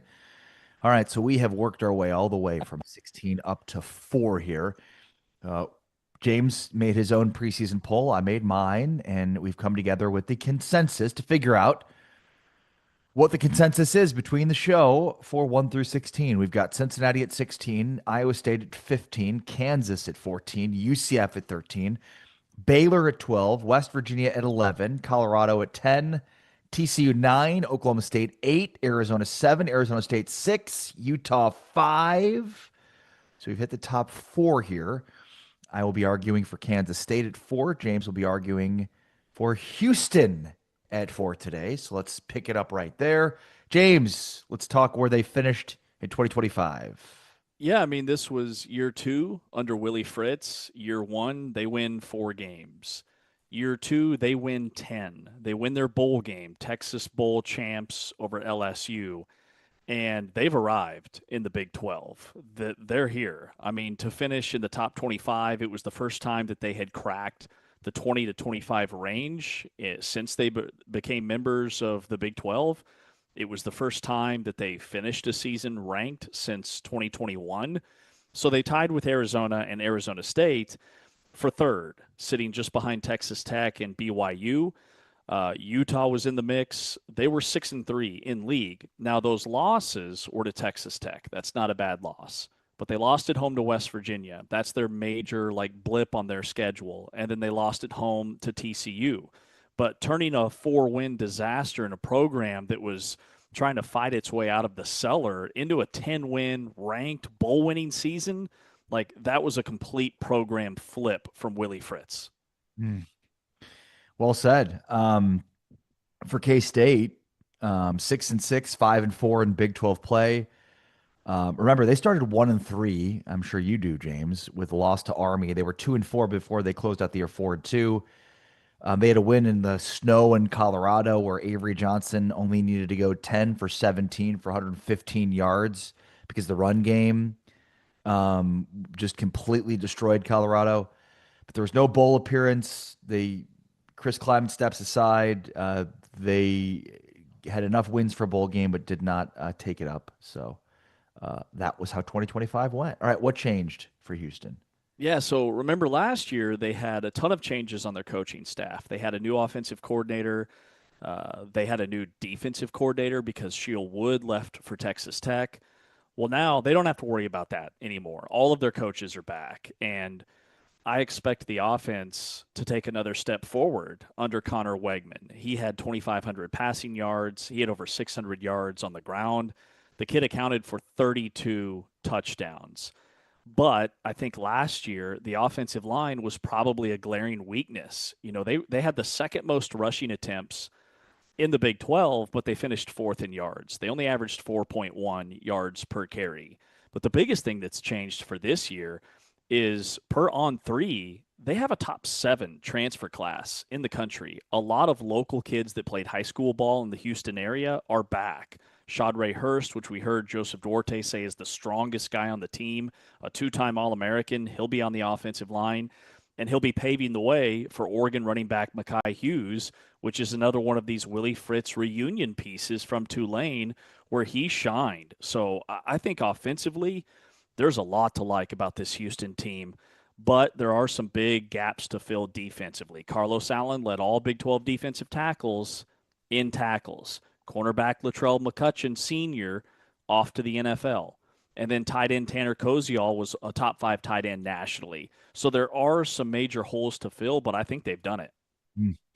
Yeah, I mean, for K-State, everything's changed. Colin Klein returns to K-State, 36th coach in program history. Sean Gleason takes over as offensive coordinator, though Colin Klein's fingerprints will be all over it. Then Jordan Peterson is the defensive coordinator. I mean, you've got Johnson back, Avery Johnson back, Joe Jackson back. They have a rebuilt offensive line and wide receiver room. But with Colin Klein and Avery Johnson back in the fold, this should be the best version of Avery Johnson we've ever seen. Now, the one thing is the offensive line's veteran continuity. I mean, basically only 2 missed starts of the entire offensive line last year. and they averaged 5.1 yards per carry on 472 attempts. That's gone. So they're rebuilding an offensive line around a running game that's been very successful. That's a huge question mark. All right, roster construction grade, James. Yeah, so I give Houston an A minus. When I look at, they have 5 returning starters back on offense. They have 6 returning starters back on defense. There's not a ton of Big 12 schools that can claim that. And to have Connor Wegman back for his final season of eligibility, he's got his number 1 target back in Amare Thomas, who drew SEC portal interest and decided to come back. And then defensively, 6 starters back, but all 5 spots have been filled by high production level transfers. And then when you factor in the insurance policy at quarterback, a 5-star signee in Keyshawn Henderson, who's arguably the number 1 player in the country, like, they are going to find a way to get him on the field, whether it's some wildcat packages, maybe some short yardage stuff. This isn't just like a replace and hope roster for Houston. They have added to what is already a really impressive core nucleus coming back. So I give them an A minus. That's the highest grade I think you handed out. It is. I still have yet to give out an A. I'm giving Kansas State a B. With all of the outgoing corners, the secondary, the offensive line, that to me is the big question here. But the skill positions are generally loaded. I mean, Avery Johnson, Joe Jackson, Jerron Tibbs, I think at wide receivers set for a big year this year. Jared Bradley comes in from Illinois. I think this roster is more talented at the top, especially when you look at Avery Johnson, Joe Jackson, and their defensive line. But it's maybe not as full from a depth standpoint. But I mean, they brought back 3 of their top 4 guys in their defensive line. Wendell Gregory, we've spent a ton of time this offseason talking about the addition of him. The offensive line, though, is the huge question mark, and whether or not they've solidified that through the portal is to me the biggest thing, and then their secondary as well. Yeah, I agree with both of those, especially the offensive line. Like, that's the one thing with K-State that'll separate a team that wins 7 or 8 games or a team that wins 10 or 11. Yep. All right, what's the hinge point, the one thing that has to go right for Houston? Well, on paper, it is a miracle that Houston won 10 games last year because they weren't elite in really any category. So I would say that the hinge point for them this year, I've identified the defensive line in the pass rush. Houston's defense only had 3 sacks over its final 4 games last season. And they haven't had 70 tackles for loss in any of the last 3 years. They only averaged 4.7 TFLs last year. And for comparison, Houston's 2022 team, which was their last year in the American when they were really good, they had almost 100 TFLs. So they're not getting enough pressure on opposing quarterbacks. The other thing with that defensive line, in 2 of their 3 losses, Texas Tech and West Virginia, they gave up over 200 yards on the ground. So the defensive line has to be better, and that's a tall order, losing Carlos Allen, the defensive tackle who led the league in tackles at that position. Yeah, the hinge point for K-State is their offensive line. Last year their expectations were high, but they dropped to 29.4 points per game and 370 yards per game. This year, Colin Klein is back as the head coach. And they should be back to a little bit closer to what they were in 2024, but they won't if they don't have the right offensive line in place. Look, Avery's numbers in 24, 2,700 yards passing, 25 touchdowns, 605 rushing yards, 5.4 per carry. That's the starting point for 2026, I think. And we talked about this earlier when it comes to the player we're most excited to see, and that's Avery Johnson, because you look at what he did in 24 and you think that's just the starting point for what he can do in 26. Like, he could exceed those numbers, but it's all starts with the offensive line. If the offensive line isn't fixed, if they're unable to get the offensive line to at least the form it was last year, then they got no shot to have Avery Johnson have the season that he's expecting to have this year. Mm-hmm. What about the one thing that could derail the entire season? Yeah, so injuries would be the first thing I would look at. The other thing I would look at, but this just isn't in the cards for Willie Fritz teams, they don't turn the ball over. Last year they were dead even in turnover margin, so it didn't really impact their schedule one way or the other. They were really good last year in the trenches. Top 3 rushing defense, only allowed 3.9 yards per carry.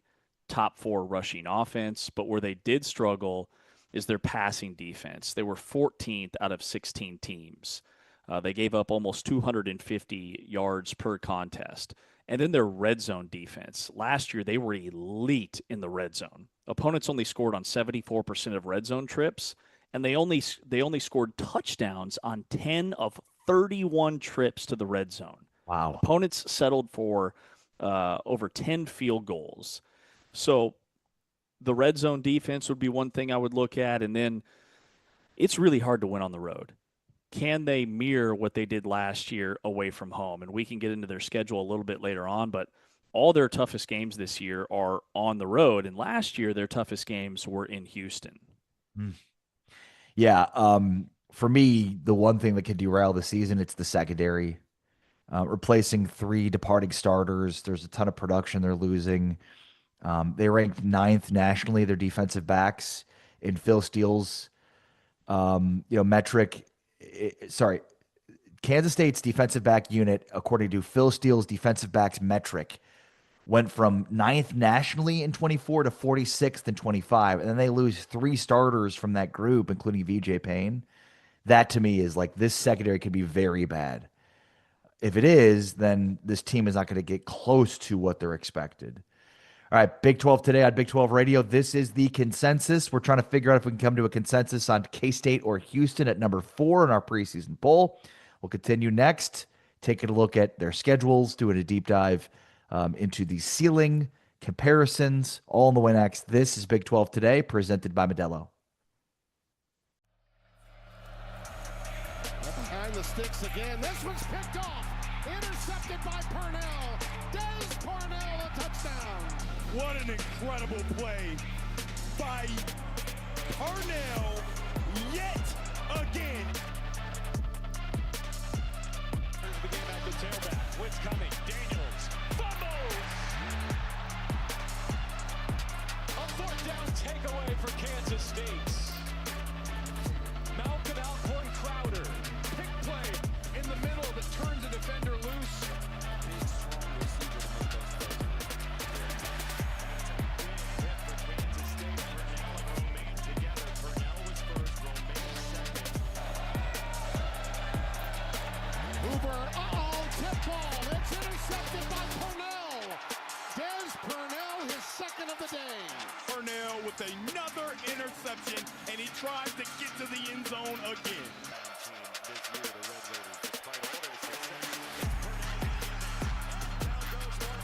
Going to see Purnell here and Romaine here. Watch how they both shoot this B-gap and make it a living hell for both the guard and the running back. It's the final possession. Hoover running out of time, and down he goes.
This is Big 12 Today on Big 12 Radio, presented by Modelo. It's the consensus, trying to get to a consensus on number 4 in our preseason poll. James Westling, Ari Temkin, we are presented by Modelo. All right, so is 4 going to be Kansas State or is 4 going to be Houston? James, is 4 right for Houston? You know, we both had Houston top 3 in our separate polls. In fact, Houston is the only one you and I had a consensus on at number 3. The only thing that gives me pause on that is the fact that if we're looking at these two teams side by side, they play each other this year. The game's in Manhattan, where Kansas State has been really good at home. But Houston has shown they can go into tough environments and win high-quality road games. That's going to be a banger of a game because both teams defensively, I think, have the same question marks when it comes to K-State's maybe a little more explosive with their pass rush, but a lot of it comes down to the secondary. And K-State's secondary, you touched on this right before the break, was an absolute disaster last year. They lost Colby McAllister out for the year like week 1. VJ Payne, who's an NFL safety, was in the mix, and you still barely cracked the top 50 nationally. And for Houston, you know, they were 14th in the league in passing defense last year. And I think a lot of that had to do with the fact that they lost A.J. Halsey, their free safety, who's an NFL guy, really late in the portal. And so they were really green last year in the secondary. They've addressed that this year.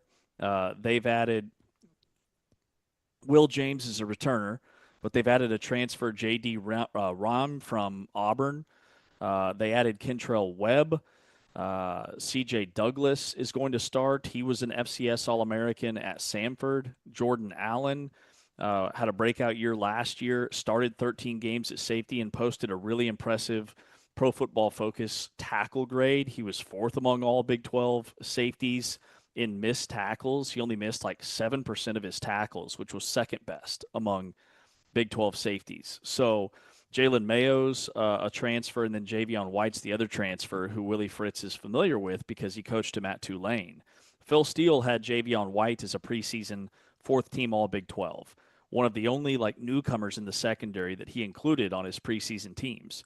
So I expect both teams to be better in that category, but in terms of where they slot them, I'm having a tough time putting Kansas State above Houston based off of what they did last year and what they have coming back. Right. I mean, to me, where the rubber meets the road in this entire conversation is, you know, we're looking at a Kansas State team with pretty high expectations, replacing 4 offensive line starters, 3 defensive back starters. They have a new head coach. They have both new coordinators, installing 2 new defensive and offensive systems simultaneously.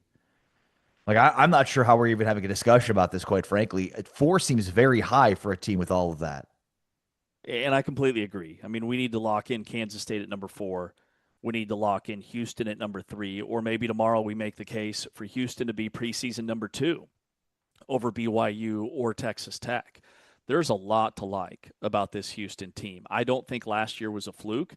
The fact that they won 10 games with a dead even turnover margin, with the fact that like their yards per carry weren't great. And they've addressed that on the offensive line. Shadray Hurst is the most decorated transfer that they have on the entire roster. He was an All-American last year. And then Larry Crawford's going to be his backup. But Anthony Boswell was a first-team All-MAC center for a Tulane offense that was first in the MAC in scoring. He was a freshman All-American.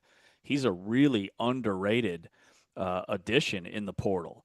Their right guard is a kid that took 765 snaps last year and didn't allow a single snap in his pass blocking snaps last year. And then Drew Terrell is the other transfer from the MAC. So these group of 5 transfers, maybe some of the best G5 transfers on the offensive line in the entire country that they've added. I think it's going to work this year in Houston to uncork that ground game. Now, I will say the one area for this that maybe makes the case for K-State over Houston would be schedule. I mean, K-State has a pretty easy schedule. Out of conference, they have Washington State and Tulane, along with Nicholls State, so they should be 3-0. And then in conference, their road games are at Cincinnati, at Arizona State, at Colorado, at TCU, at Iowa State. Now, if Colorado has the type of season that I think they're capable of, that's a more tough game. But I mean, Iowa State, Cincinnati, and then, I mean, you do have a couple of tough ones with Arizona State and TCU, but you don't have Texas Tech. You don't have Utah on your schedule. That's the one area where it's like, man, schedule wise, K State has about as easy of a schedule as there is. It's the easiest schedule among power conference schools in the country. Wow. It is a cupcake schedule. Houston's non-conference schedule is similar. They play Oregon State, they play Southern, and they play at Georgia Southern. And here's another thing I was thinking during the break. Kansas State, like we saw flashes when they blew out TCU, when they destroyed Kansas, when they clobbered UCF. Houston didn't have any like blowout, just keep your foot on the accelerator full 60 minutes and dominate. Remember, they won at Oregon State on a walk-off field goal. They had close losses to West Virginia and TCU. They had probably their best game of the year was the closest margin of victory for anybody in league play against Oklahoma State, right? So, like, they didn't just have, like, we're going to throttle you type games, which is why I do think people are maybe a little bit hesitant to say that they've arrived in the Big 12. And, yeah, they play at Texas Tech. They play at Kansas State. They play at Utah. And then even two of their last three games are on the road at a dangerous Colorado team and at West Virginia. What's Boulder, Colorado, and Morgantown, West Virginia going to be like in mid to late November? It's going to be cold. It's going to be gnarly. And these Houston kids are going to have to fight through that on the road to win those type of games. So, like, wins and losses wise, I could see Kansas State finishing higher. But talent, roster construction wise, I lean Houston. Yeah, that's a great call there. Give me the path for Houston finishing worse than we expect here, because I think that's kind of interesting. Where do you see that is? And I'll give you mine for K-State in a second. So, like, if I'm looking for red flags, the lack of a pass rush last year is concerning to me when you lose DJ Allen, your defensive tackle. Now, they've brought in some really good-looking prospects on paper. Okay, they bring in the kid from Oregon who grew up in Cyprus, Ashton Porter, played in all 15 games at Oregon last year and was very productive, a four-star prospect out of high school. I think the sleeper pick for me on their defensive line is Demarion Thomas. Demarion Thomas is a transfer from Oklahoma State. Everybody forgot about this kid because he only played in 4 games, and then he opted out to save his season of eligibility after Gundy got fired. But 2 years ago, he was all SEC, started all 13 games at Vanderbilt. He's massive, 6'2", 340 pounds. So, like, they've got their run stuffer in the middle, which should help. What I'm getting to is their passing defense. They didn't have a lot of interceptions last year. They were 14th in the Big 12. So, like, for things to crumble for Houston, I would maybe lean secondary. But, like, offensively, you touched on Trent Walker during our newcomer series, the wide receiver transfer from Oregon State, where they had no quarterback, ended up playing a true freshman after they started 0-7, and Walker still had a massive year with almost 1,000 yards receiving. Like, they have added some really, really explosive pieces offensively where I think they're much better there, but do they take a step back defensively with all the guys they lost? Yeah. What's their ceiling and floor? All right, so let me pull up their schedule. I would say their ceiling is to be in Arlington, right? I mean, we're at the point where we're talking about teams that should be Big 12 title contenders. If they do steal a win on Friday, September 18th in Lubbock at Texas Tech, like if they beat Texas Tech, they're going to be 5-0 going into that game at Kansas State.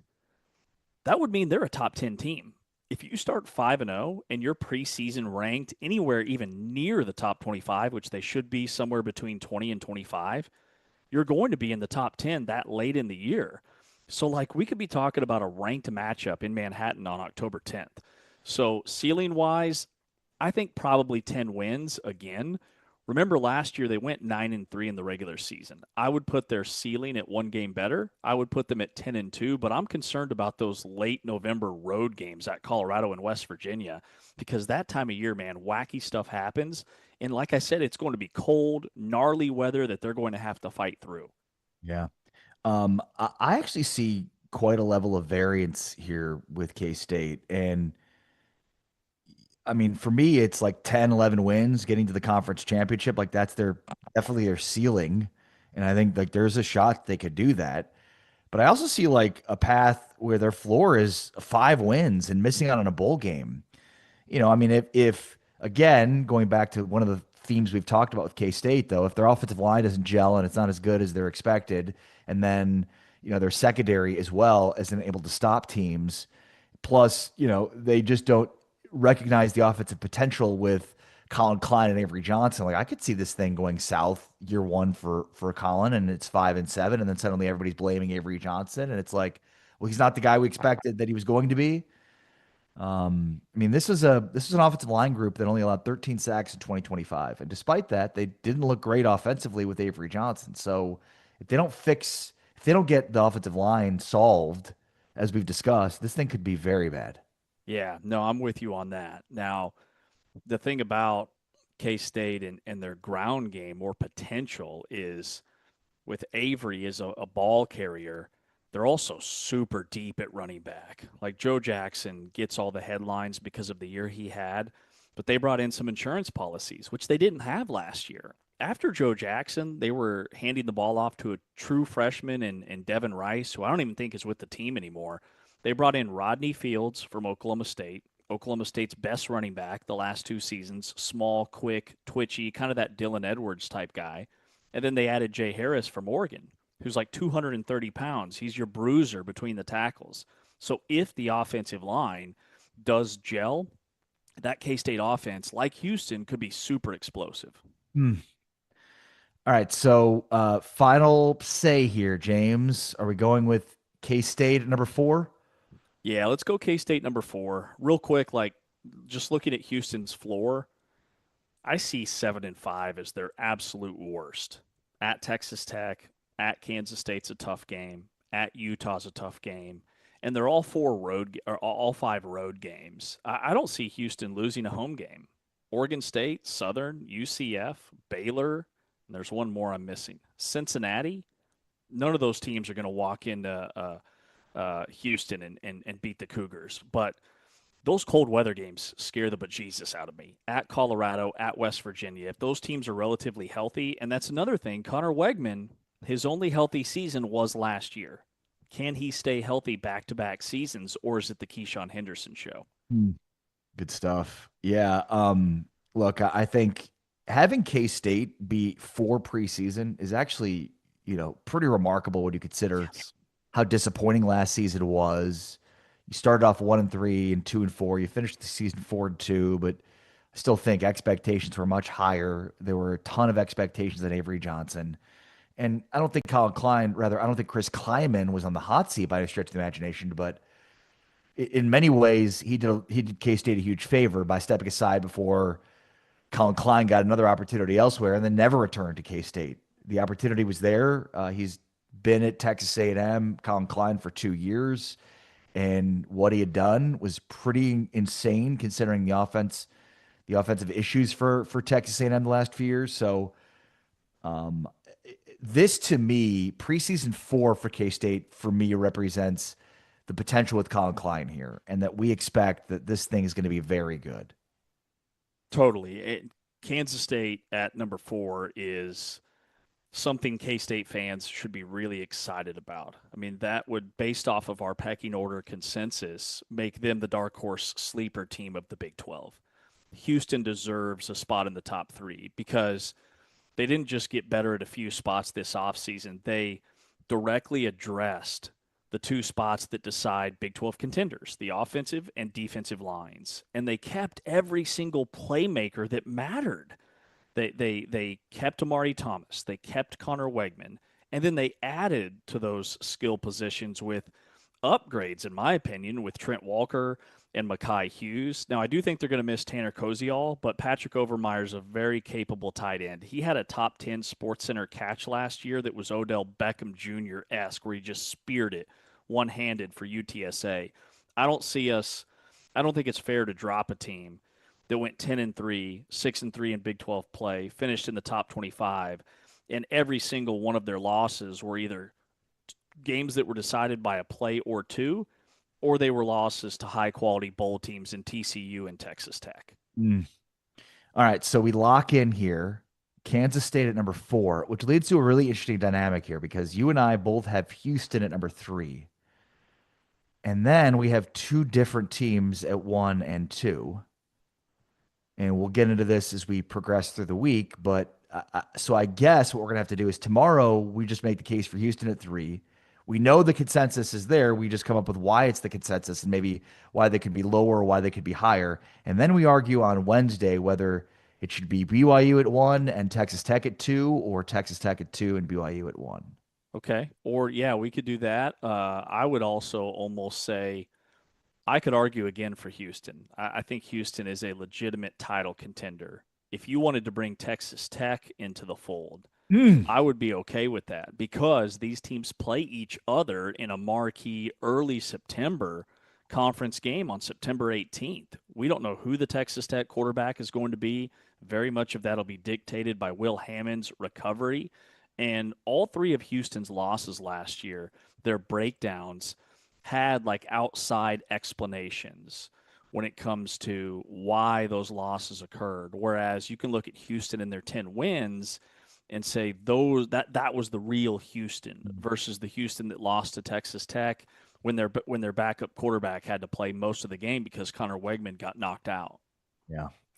All right, let's do that then. You argue for Houston tomorrow. I'll argue for Texas Tech, and we'll figure out where we can get the consensus. But so far on the consensus here, we've got K-State at 4, Utah at 5, Arizona State at 6, Arizona at 7, Oklahoma State at 8, TCU at 9, Colorado at 10, West Virginia 11, Baylor 12, UCF 13, Kansas 14, Iowa State 15, and Cincinnati 16. James, which one is most surprising to you? Oh, man. I would probably say Kansas State at number 4. And then where did we end up with TCU? 9. That one seems low to me. I'm high on TCU. State at 8 and Colorado at 10. So I would go Kansas State and TCU.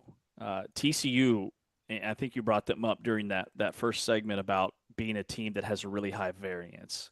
I feel the exact same way, but I lean more TCU. It's going to work with Gordon Samus calling the plays. I think they get that ground game going. And if they don't turn the ball over the last 2 years, like I know Sonny Dykes took some heat for kind of throwing some shade at Josh Hoover, but he's right. He's right. If they don't turn the ball over, they are winning 10 or 11 games. So I like what TCU has. I think they're too low. Yeah, well, and TCU is the one that stands out to me too because they're sort of they represent kind of the like bottom half, upper half piece. Like they're the hinge point of the entire season for the Big 12. Like, you know, you made the case throughout the offseason. You think West Virginia is a major surprise team in the Big 12. I think it's Colorado. Both of those teams in the consensus are below TCU. Colorado at 10, West Virginia at 11. I think you and I agree here. Baylor, UCF, Kansas, Iowa State, Cincinnati, pretty established at the bottom of the league. But it's like TCU, Colorado, West Virginia. Like I could see tremendous variance amongst those 3 teams. And if TCU finishes 9th, Cincinnati was 9th last year at 7-6 and 5-4. That would be a down year for the Horned Frogs. That's James Westling, Amari Temkin. That's the consensus. Figuring out the top 3 starting tomorrow on the way next. It's Ryan Hammer, our buddy from the Blue Blooded Pod and the independent college basketball analyst. We wrap more around last week's draft with Ryan Hammer next. With James, I'm Ari, Big 12 Today, presented by Modelo, heard on TuneIn and watched on Big 12 Studios. Pressure again off the edge. Wigman has Koziel. He's got room to run. Touchdown. Great protection. Jump ball for his tight end. And he reeled it in. How about Tanner Koziel? Tanner Koziel on that play. Goes up in the middle of 3 defenders. Oh, nice. To the end zone. The tight end, Koziel. Touchdown, Houston. True 6'7", he blinked, he didn't blink and said, absolutely he is. And when you've got that against a guy who, although isn't short at 6 foot, in Marquise Groves Killapoo, 6 foot 179, the red shirt, junior in your transfer is no match for a guy 6'7", 257. You've got reach on him, you got size on him, and a quarterback that can put it right on the spot. That's outstanding football. Looking for 6 instead of 3. Wigman, touchdown! His favorite target, Tanner Koziel. That one to the flat. He's going to be the crosser versus man coverage. Better double team this guy everywhere on the field. Wigman back in the end zone. Tanner Koziel, 6'7", sure. What are you doing tonight? What a throw, what a catch. Tanner Koziel gets a soft cushion from KJ Pickett.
Along with James Westling, I'm Ari Temkin. It's Big 12 today on Big 12 Radio. We are presented by Modelo, heard on TuneIn, watched on Big 12. All right.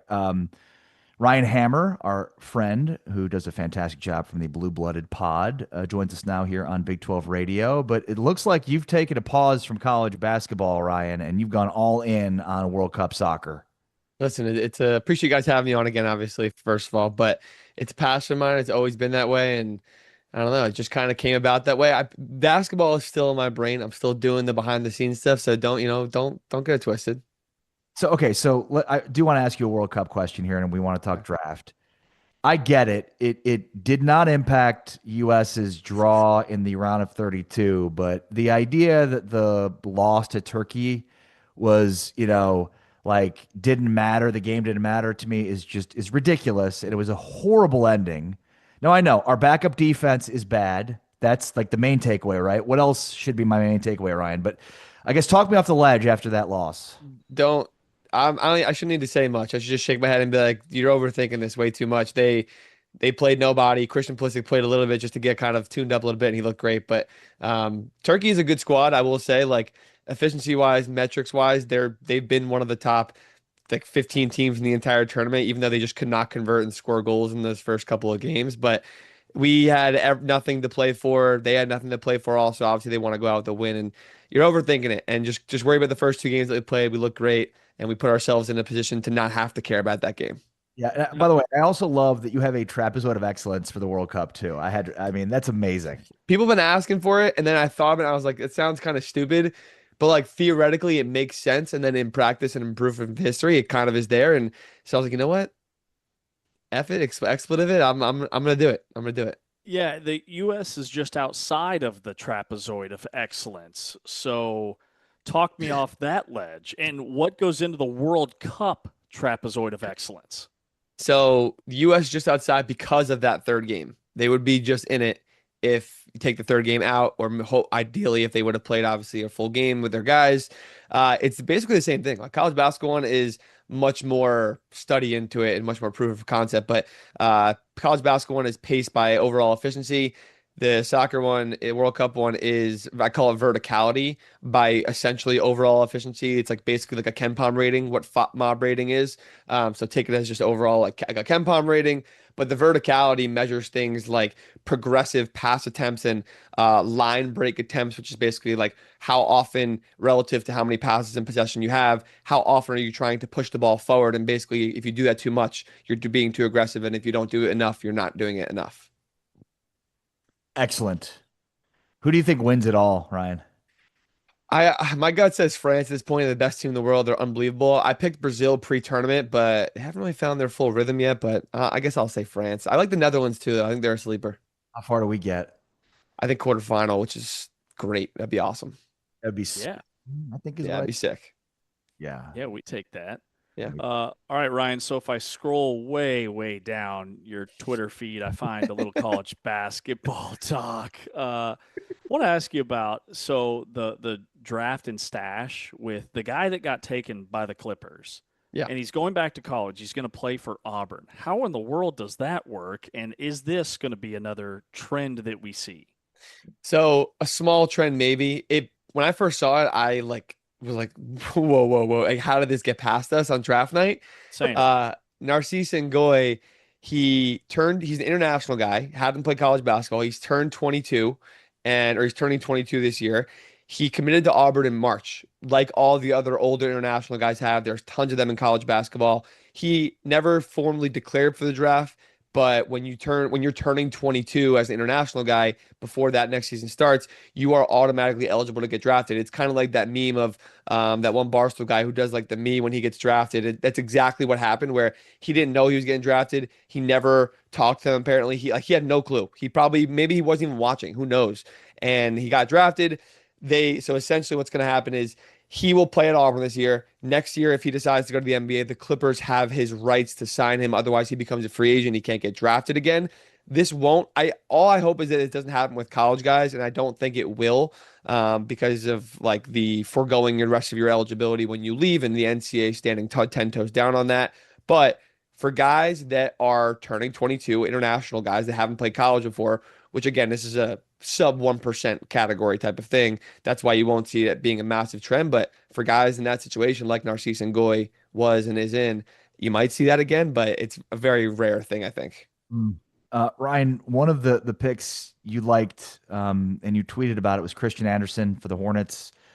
What do you like about that? And two, I guess, does the LaMelo trade make that even of a bigger deal for Anderson? Yeah, we're excited here, right? All of us are excited for him now, and everybody in Lubbock is super pumped. But he's great. He's an awesome kid. I've gotten to know him really well, him and his family too. And I think he's a really underrated guard and player in this draft because there's so many of those freshmen, like high upside elite guards also. But to me, he was a lottery prospect. The way he could shoot, the way he defends better than his size says, and the way he can play make and took that leap this year. And I think he is going to be a really good player right away and be like an Emmanuel Quickly, Tyrese Maxey type of player, hopefully, which would be awesome. And now LaMelo being gone, and then Charlotte kind of reorganizing what they're doing. They clearly knew about that, obviously before they drafted him, so they're excited for him just like we are. Ryan, when you look at some of the guys that were drafted in the second round, you noted that Emmanuel Sharp was one of your second round steals, and he strikes me as a guy, because he works so hard, he can shoot it at such a high clip, that he's just going to have longevity in the NBA. What do you like about Emmanuel Sharp, and what do you see for his future? You said it, James. Like that, there's no way he's not at least decent in the NBA. And I think the Kings, who have a need for everything, I think that's great because he should be able to play right away and help them out. But just an absolute dog, Houston player through and through. And these Houston guys have been so good in the league and so underrated, and they're going to keep doing that with Kingston and Kristanak also. But Emmanuel Sharp's incredible. He's motor and work ethic is second to none. The shooting ability, I think, is way underrated. Like, he shoots so effortlessly from the parking lot so many times on the big stage too. So I'm super excited for him. He deserves this opportunity.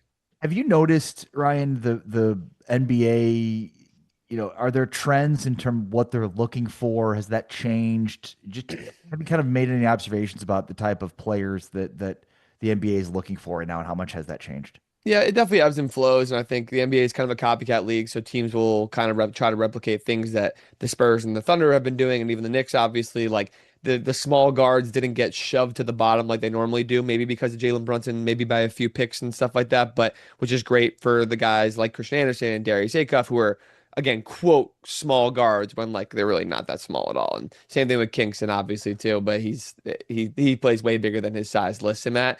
But I think maybe the age thing is kind of been thrown out the window, where the last 10 years, I think the last 5 years, we've seen a trend of the older college guys kind of get more respect by year, because teams are getting burned by not taking the Jalen Brunson, by not taking the Andrew Nemhard and the Malcolm Brogdon in 2016. Like, you're missing out on these guys that are so clearly great and still have room to grow. So Bennett starts going at pick 16, and even a lot of the guys like Alex Caravan, Joshua Jefferson, Terrace Reed all in the first round, and then the entire second round, obviously. Like, I don't think teams are shying away from guys just because of age now. Yeah, that's a really good point. Ryan, was this the best draft that you've covered?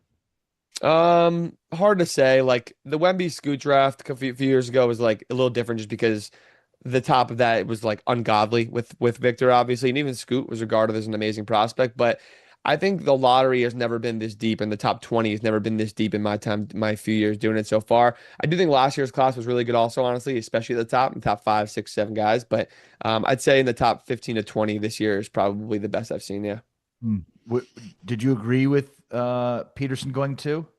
Yeah, I thought it made sense. I like him. I think people have their opinions about him, which I understand from a fan's perspective. But after I got to talk to him the day before the draft for a while and meet him and stuff, I think I fully trust everything that has been coming out of his camp. And he's just a reserved guy, and they kind of keep things close to the chest, which I kind of respect and like. And hopefully he gets a chance. I mean, he's going to get his chance in Utah for sure to kind of flourish right away. So, yeah.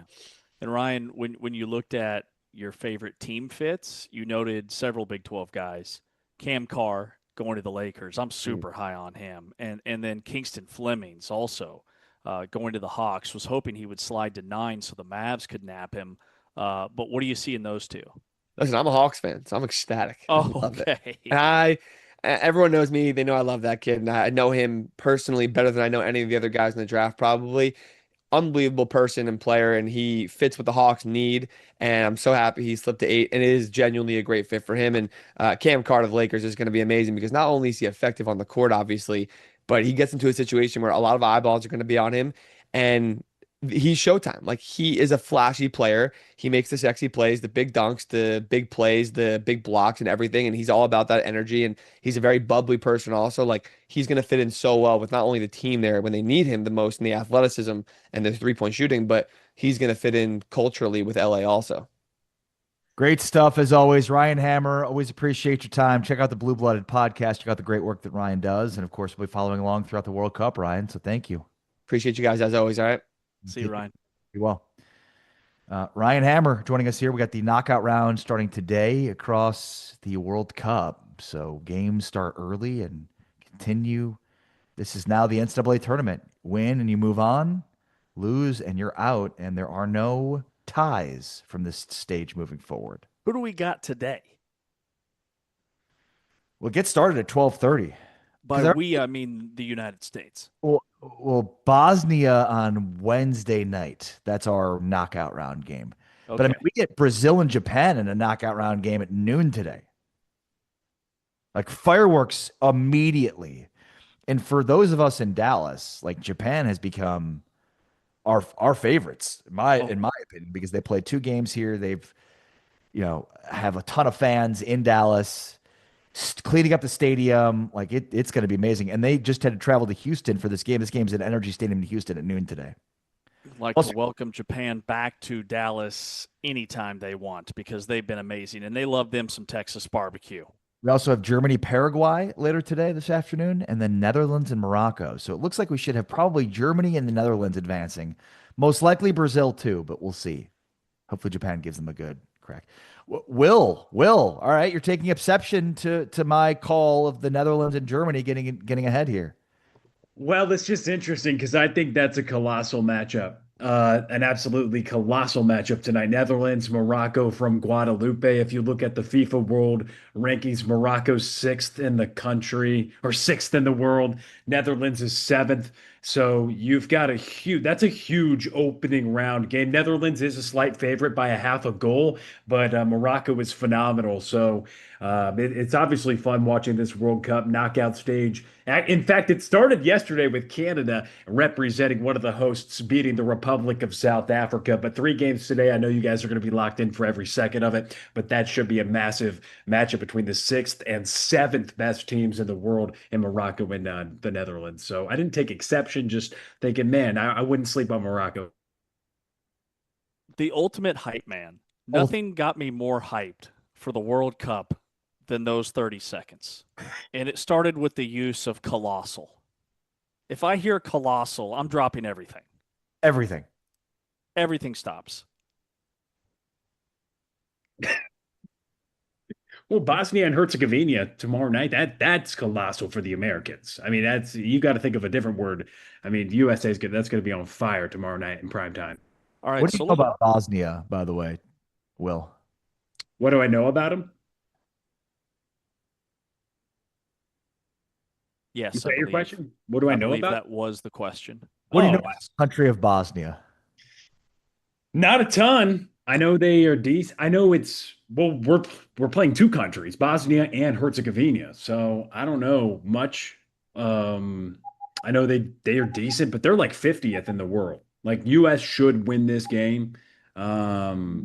They're obviously in the top 20, so this should be a win, but it's not. They're a physical style of play. The one thing I know is growing up in St. Louis, the highest percentage of Bosnians in America are based in St. Louis. And I was very involved with soccer. So when we went to the south side of St. Louis, we would go play a lot of Bosnian style soccer players. They have a really, really physical style of play. So a guy like Sebastian Berhalter coming off the bench in this matchup, that's a chippy, physical type guy. Maybe look out for him. He had a goal and an assist in that game that we lost to Turkey A. So we'll see, but I know they play a very physical style. That's what they want to do. It's not going to be a cakewalk, but I do think it's a game that the U.S. should win. And so I hope that it fulfilled the answer that you wanted. I had to double check when you were making sure that here on Big 12 Radio, you wanted to know what I knew about Bosnia, but that's a little bit of what I know. Fairly a lot growing up at St. Louis. How about that? Yeah,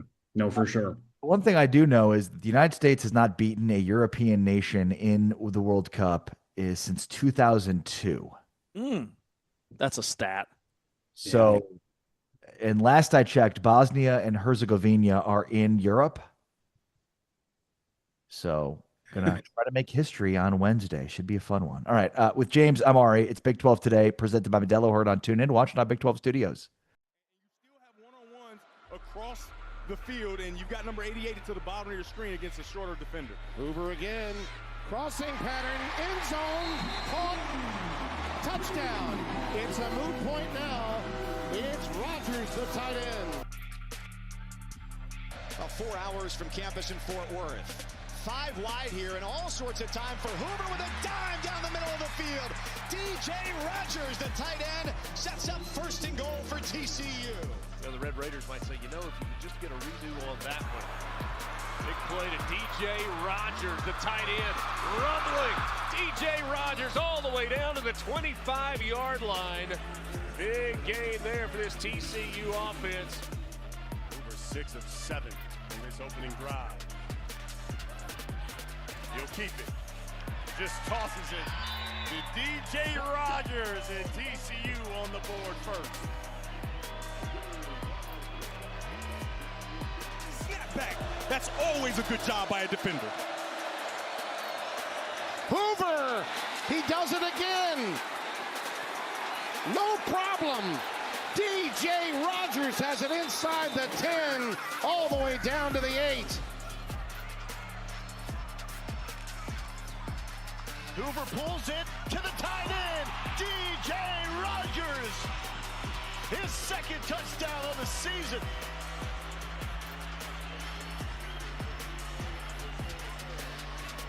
The backfield as it was Barnes by himself for a moment. Swings it out. Rogers breaks the tackle, stays on his feet, is decked out of bounds at the 30.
Big 12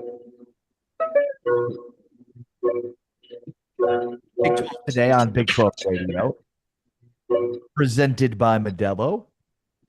Heard on TuneIn, watched on Big 12 Studios. James Wesley, Ari Temkin. James, what's the most embarrassing thing you've been caught doing? Hard pass. The most embarrassing thing, not just like what's an embarrassing moment in your life. The most embarrassing that you had me with caught that I've been caught doing? What? I was really hoping you were going to answer that one. That I've been caught doing. I guess I'm one to embrace an embarrassing moment. You are. Never shy away from being embarrassed. Or acknowledging the embarrassment here on this platform in front of millions of people. No, never shied away from that. Yeah, let me think. Give me a second. Caught. That's the key. Caught. I mean, I can think of some shenanigans back in high school, but that wasn't really embarrassing. That was just getting caught. Got it. Okay. Well, what's the most embarrassing thing you've ever done? God, I make a fool of myself every day on this program. Sometimes twice. Sometimes 2 or 3 times. You never know. What about you? Where's this headed? I'm on the edge of my seat for this. No. I don't ever get caught doing embarrassing things. That would never happen to me. Please. No. Yeah, I don't do embarrassing things to be caught doing them. No, I just wanted to see if you'd answer the question. Okay. Tell me more. I just figured maybe, you'd kind of get caught up in the emotion of trying to figure out what it was, and you just kind of spill the beans, and then we'd all have a good laugh. But you didn't. You did not fall for it. Good on you. Way to go. Was this like a trust exercise? Is this something that they're asking candidates in interviews now outside of how many gallons of water it takes for a family of 4 over 48 hours? What is this? How many gas stations should there be in your town? It's another good one. Yeah. Oh, good. So nothing embarrassing you've ever been caught doing? No, nothing. Got it. Okay. What about you? I told you that. Pretty confident. Will, how about Will? Will Connerly, our producer, filling in today for Tam and 2 Chainz Turner. Will, what's the most embarrassing thing you've been caught doing?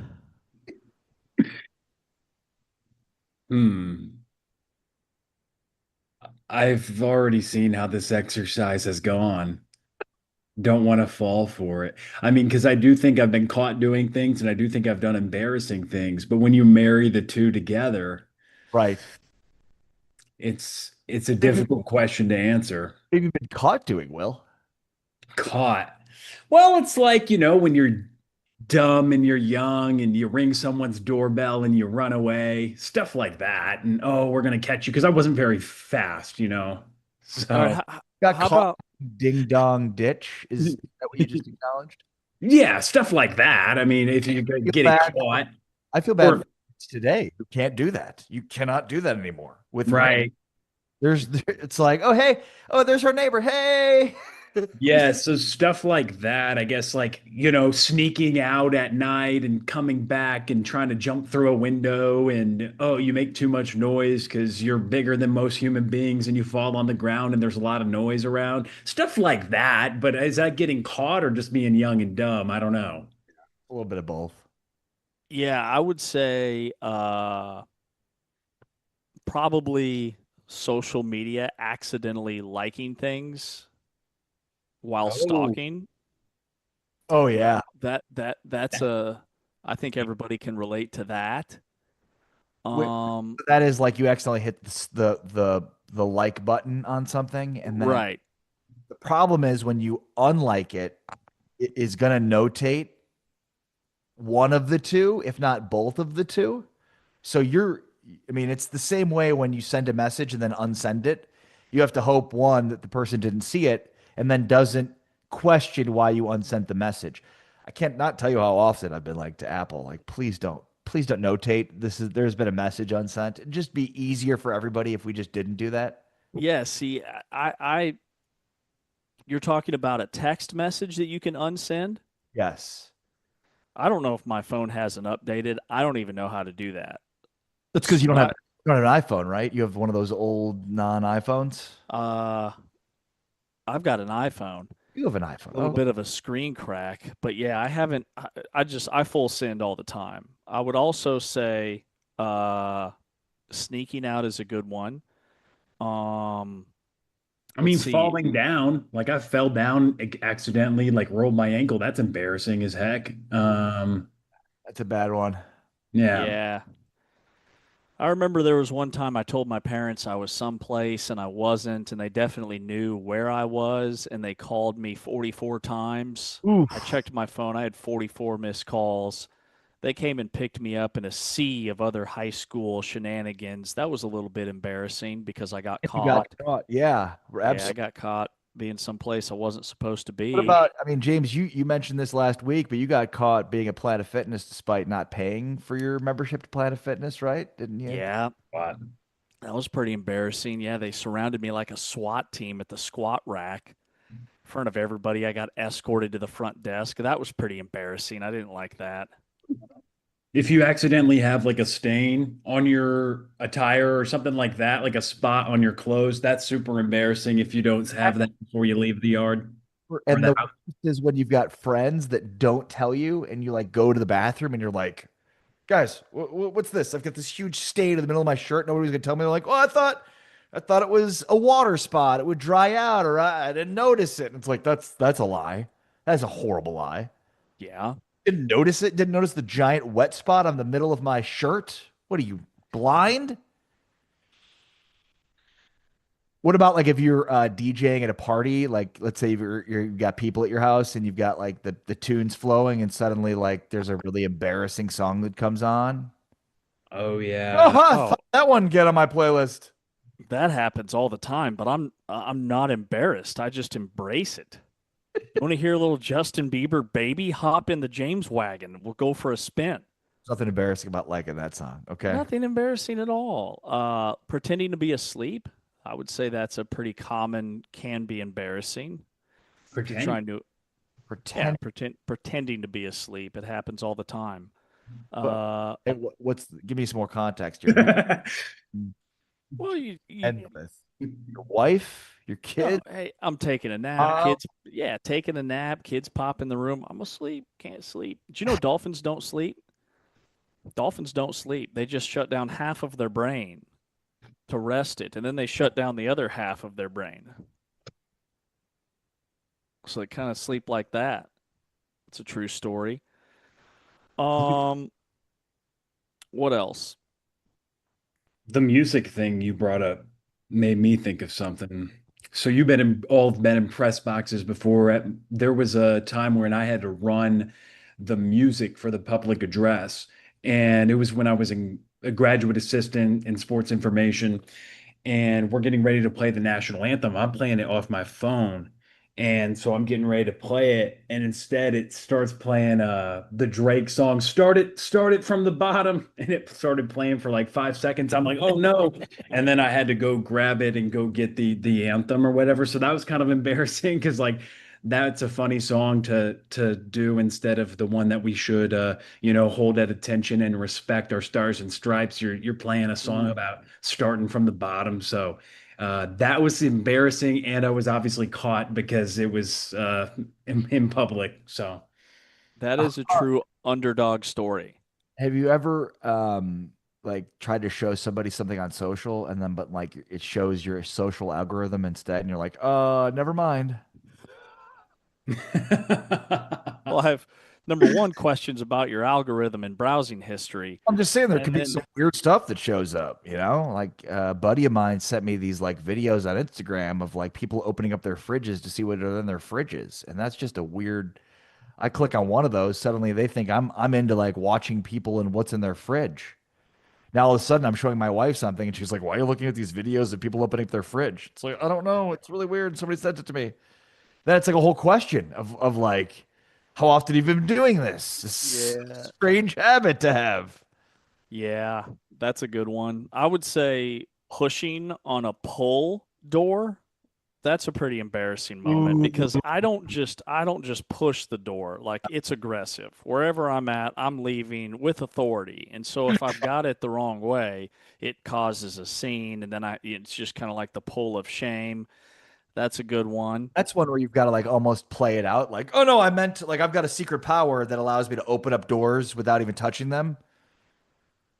Yes, that is the way. Answer to what's the most embarrassing thing you've ever got caught doing. Now, here's another one. Not knowing to pull a push or push a pull. How about somebody waving at you, but they're waving at the person behind you? Yes. That's a classic. Yeah. Saw my name. Do I know that person? Do I remember them? Mm-hmm. I'll just wave. Sure. Yep. Yeah. Maybe even a smile to go along with it. Thought neighbor Mark was really excited to see me. Turns out he saw Brian behind me. It was embarrassing. Stuff like that happens to me all the time. What about hot mics? Like you're all in broadcasting. Like, have you getting caught saying something on a hot mic or saying someone's name wrong in broad? I feel like that's embarrassing for me, or getting something wrong, or having your voice crack, or being caught on anything with broadcasting can be. I mean, you already mentioned you embarrass yourself already, but like that type of stuff is embarrassing, and you're caught because you're on air. Yeah, I always try to. I'm always very careful about commercial breaks for that reason. I would say, Will, he just called you out. James just basically was like, "Yeah, I'm careful, Will. I don't know about you. I'm a pro. I don't know what you do over there, Will, but I'm a professional." Fair. Now, one of my favorite stories, I was doing play-by-play radio broadcast, and our producer back at the studio, he didn't realize that his mic was hot. It wasn't going over the air, but we could hear it. And let's just say he was having some tummy problems, okay? And so just this constant bodily sounds in our headset. Lots of gas. To the point where I had to say on air, "Hey, Jared, your mic is still feeding us audio." And then just to hear his panic and scrambling around, a bunch of papers rustling around before he could get it turned off. That was a good one. Yeah. All right. Just thought I'd bat that around. See how everybody felt about what they're willing to admit or acknowledge about their own selves in terms of embarrassment. Yeah. That was a quality discussion, and quickly reminded that this is a PG-13 show. This is a PG show. We could really go down a rabbit hole. Yeah. It appears to be another insult to injury for Brendan Sorsby, as the CFL has now banned Brendan Sorsby following the NCAA gambling investigations. So the Canadian Football League will not allow Sorsby to sign a contract with any of its 9 teams, nor can a team claim his exclusive rights. So Sorsby, it looks like, we won't hear from him until probably about February, when the combine is going on and the draft in April of 2027. Will he get an invite to the combine? Great question. Probably not. He's going to have to hold like a private pro day and hope that somebody takes a flyer on him. Or at what point do you start having the discussion of maybe football for me professionally just isn't in the cards? Wow. If I was him, I would launch a motivational speaking career where I go around and talk about the dangers of sports betting and just how addicting these apps can be. If he goes through treatment, if he continues to go through treatment in that process, once he is fully healed, that's my angle if I'm Brendan Sorsby. That is James Westlake. I am Ari Tepkin. This is Big 12 Today on Big 12 Radio. We've got our consensus number 3 tomorrow. Will it be Houston or Texas Tech? Thanks to Will Connerly, who did a fantastic job filling in today for T-Chains, producing today's show. Thanks, as always, to Anthony Smith, our producer with Big 12 Studios. Thanks to James Westlake. I'm Ari Tebkin. Big 12 Today is back tomorrow for a Tuesday. But now we're out. Peace.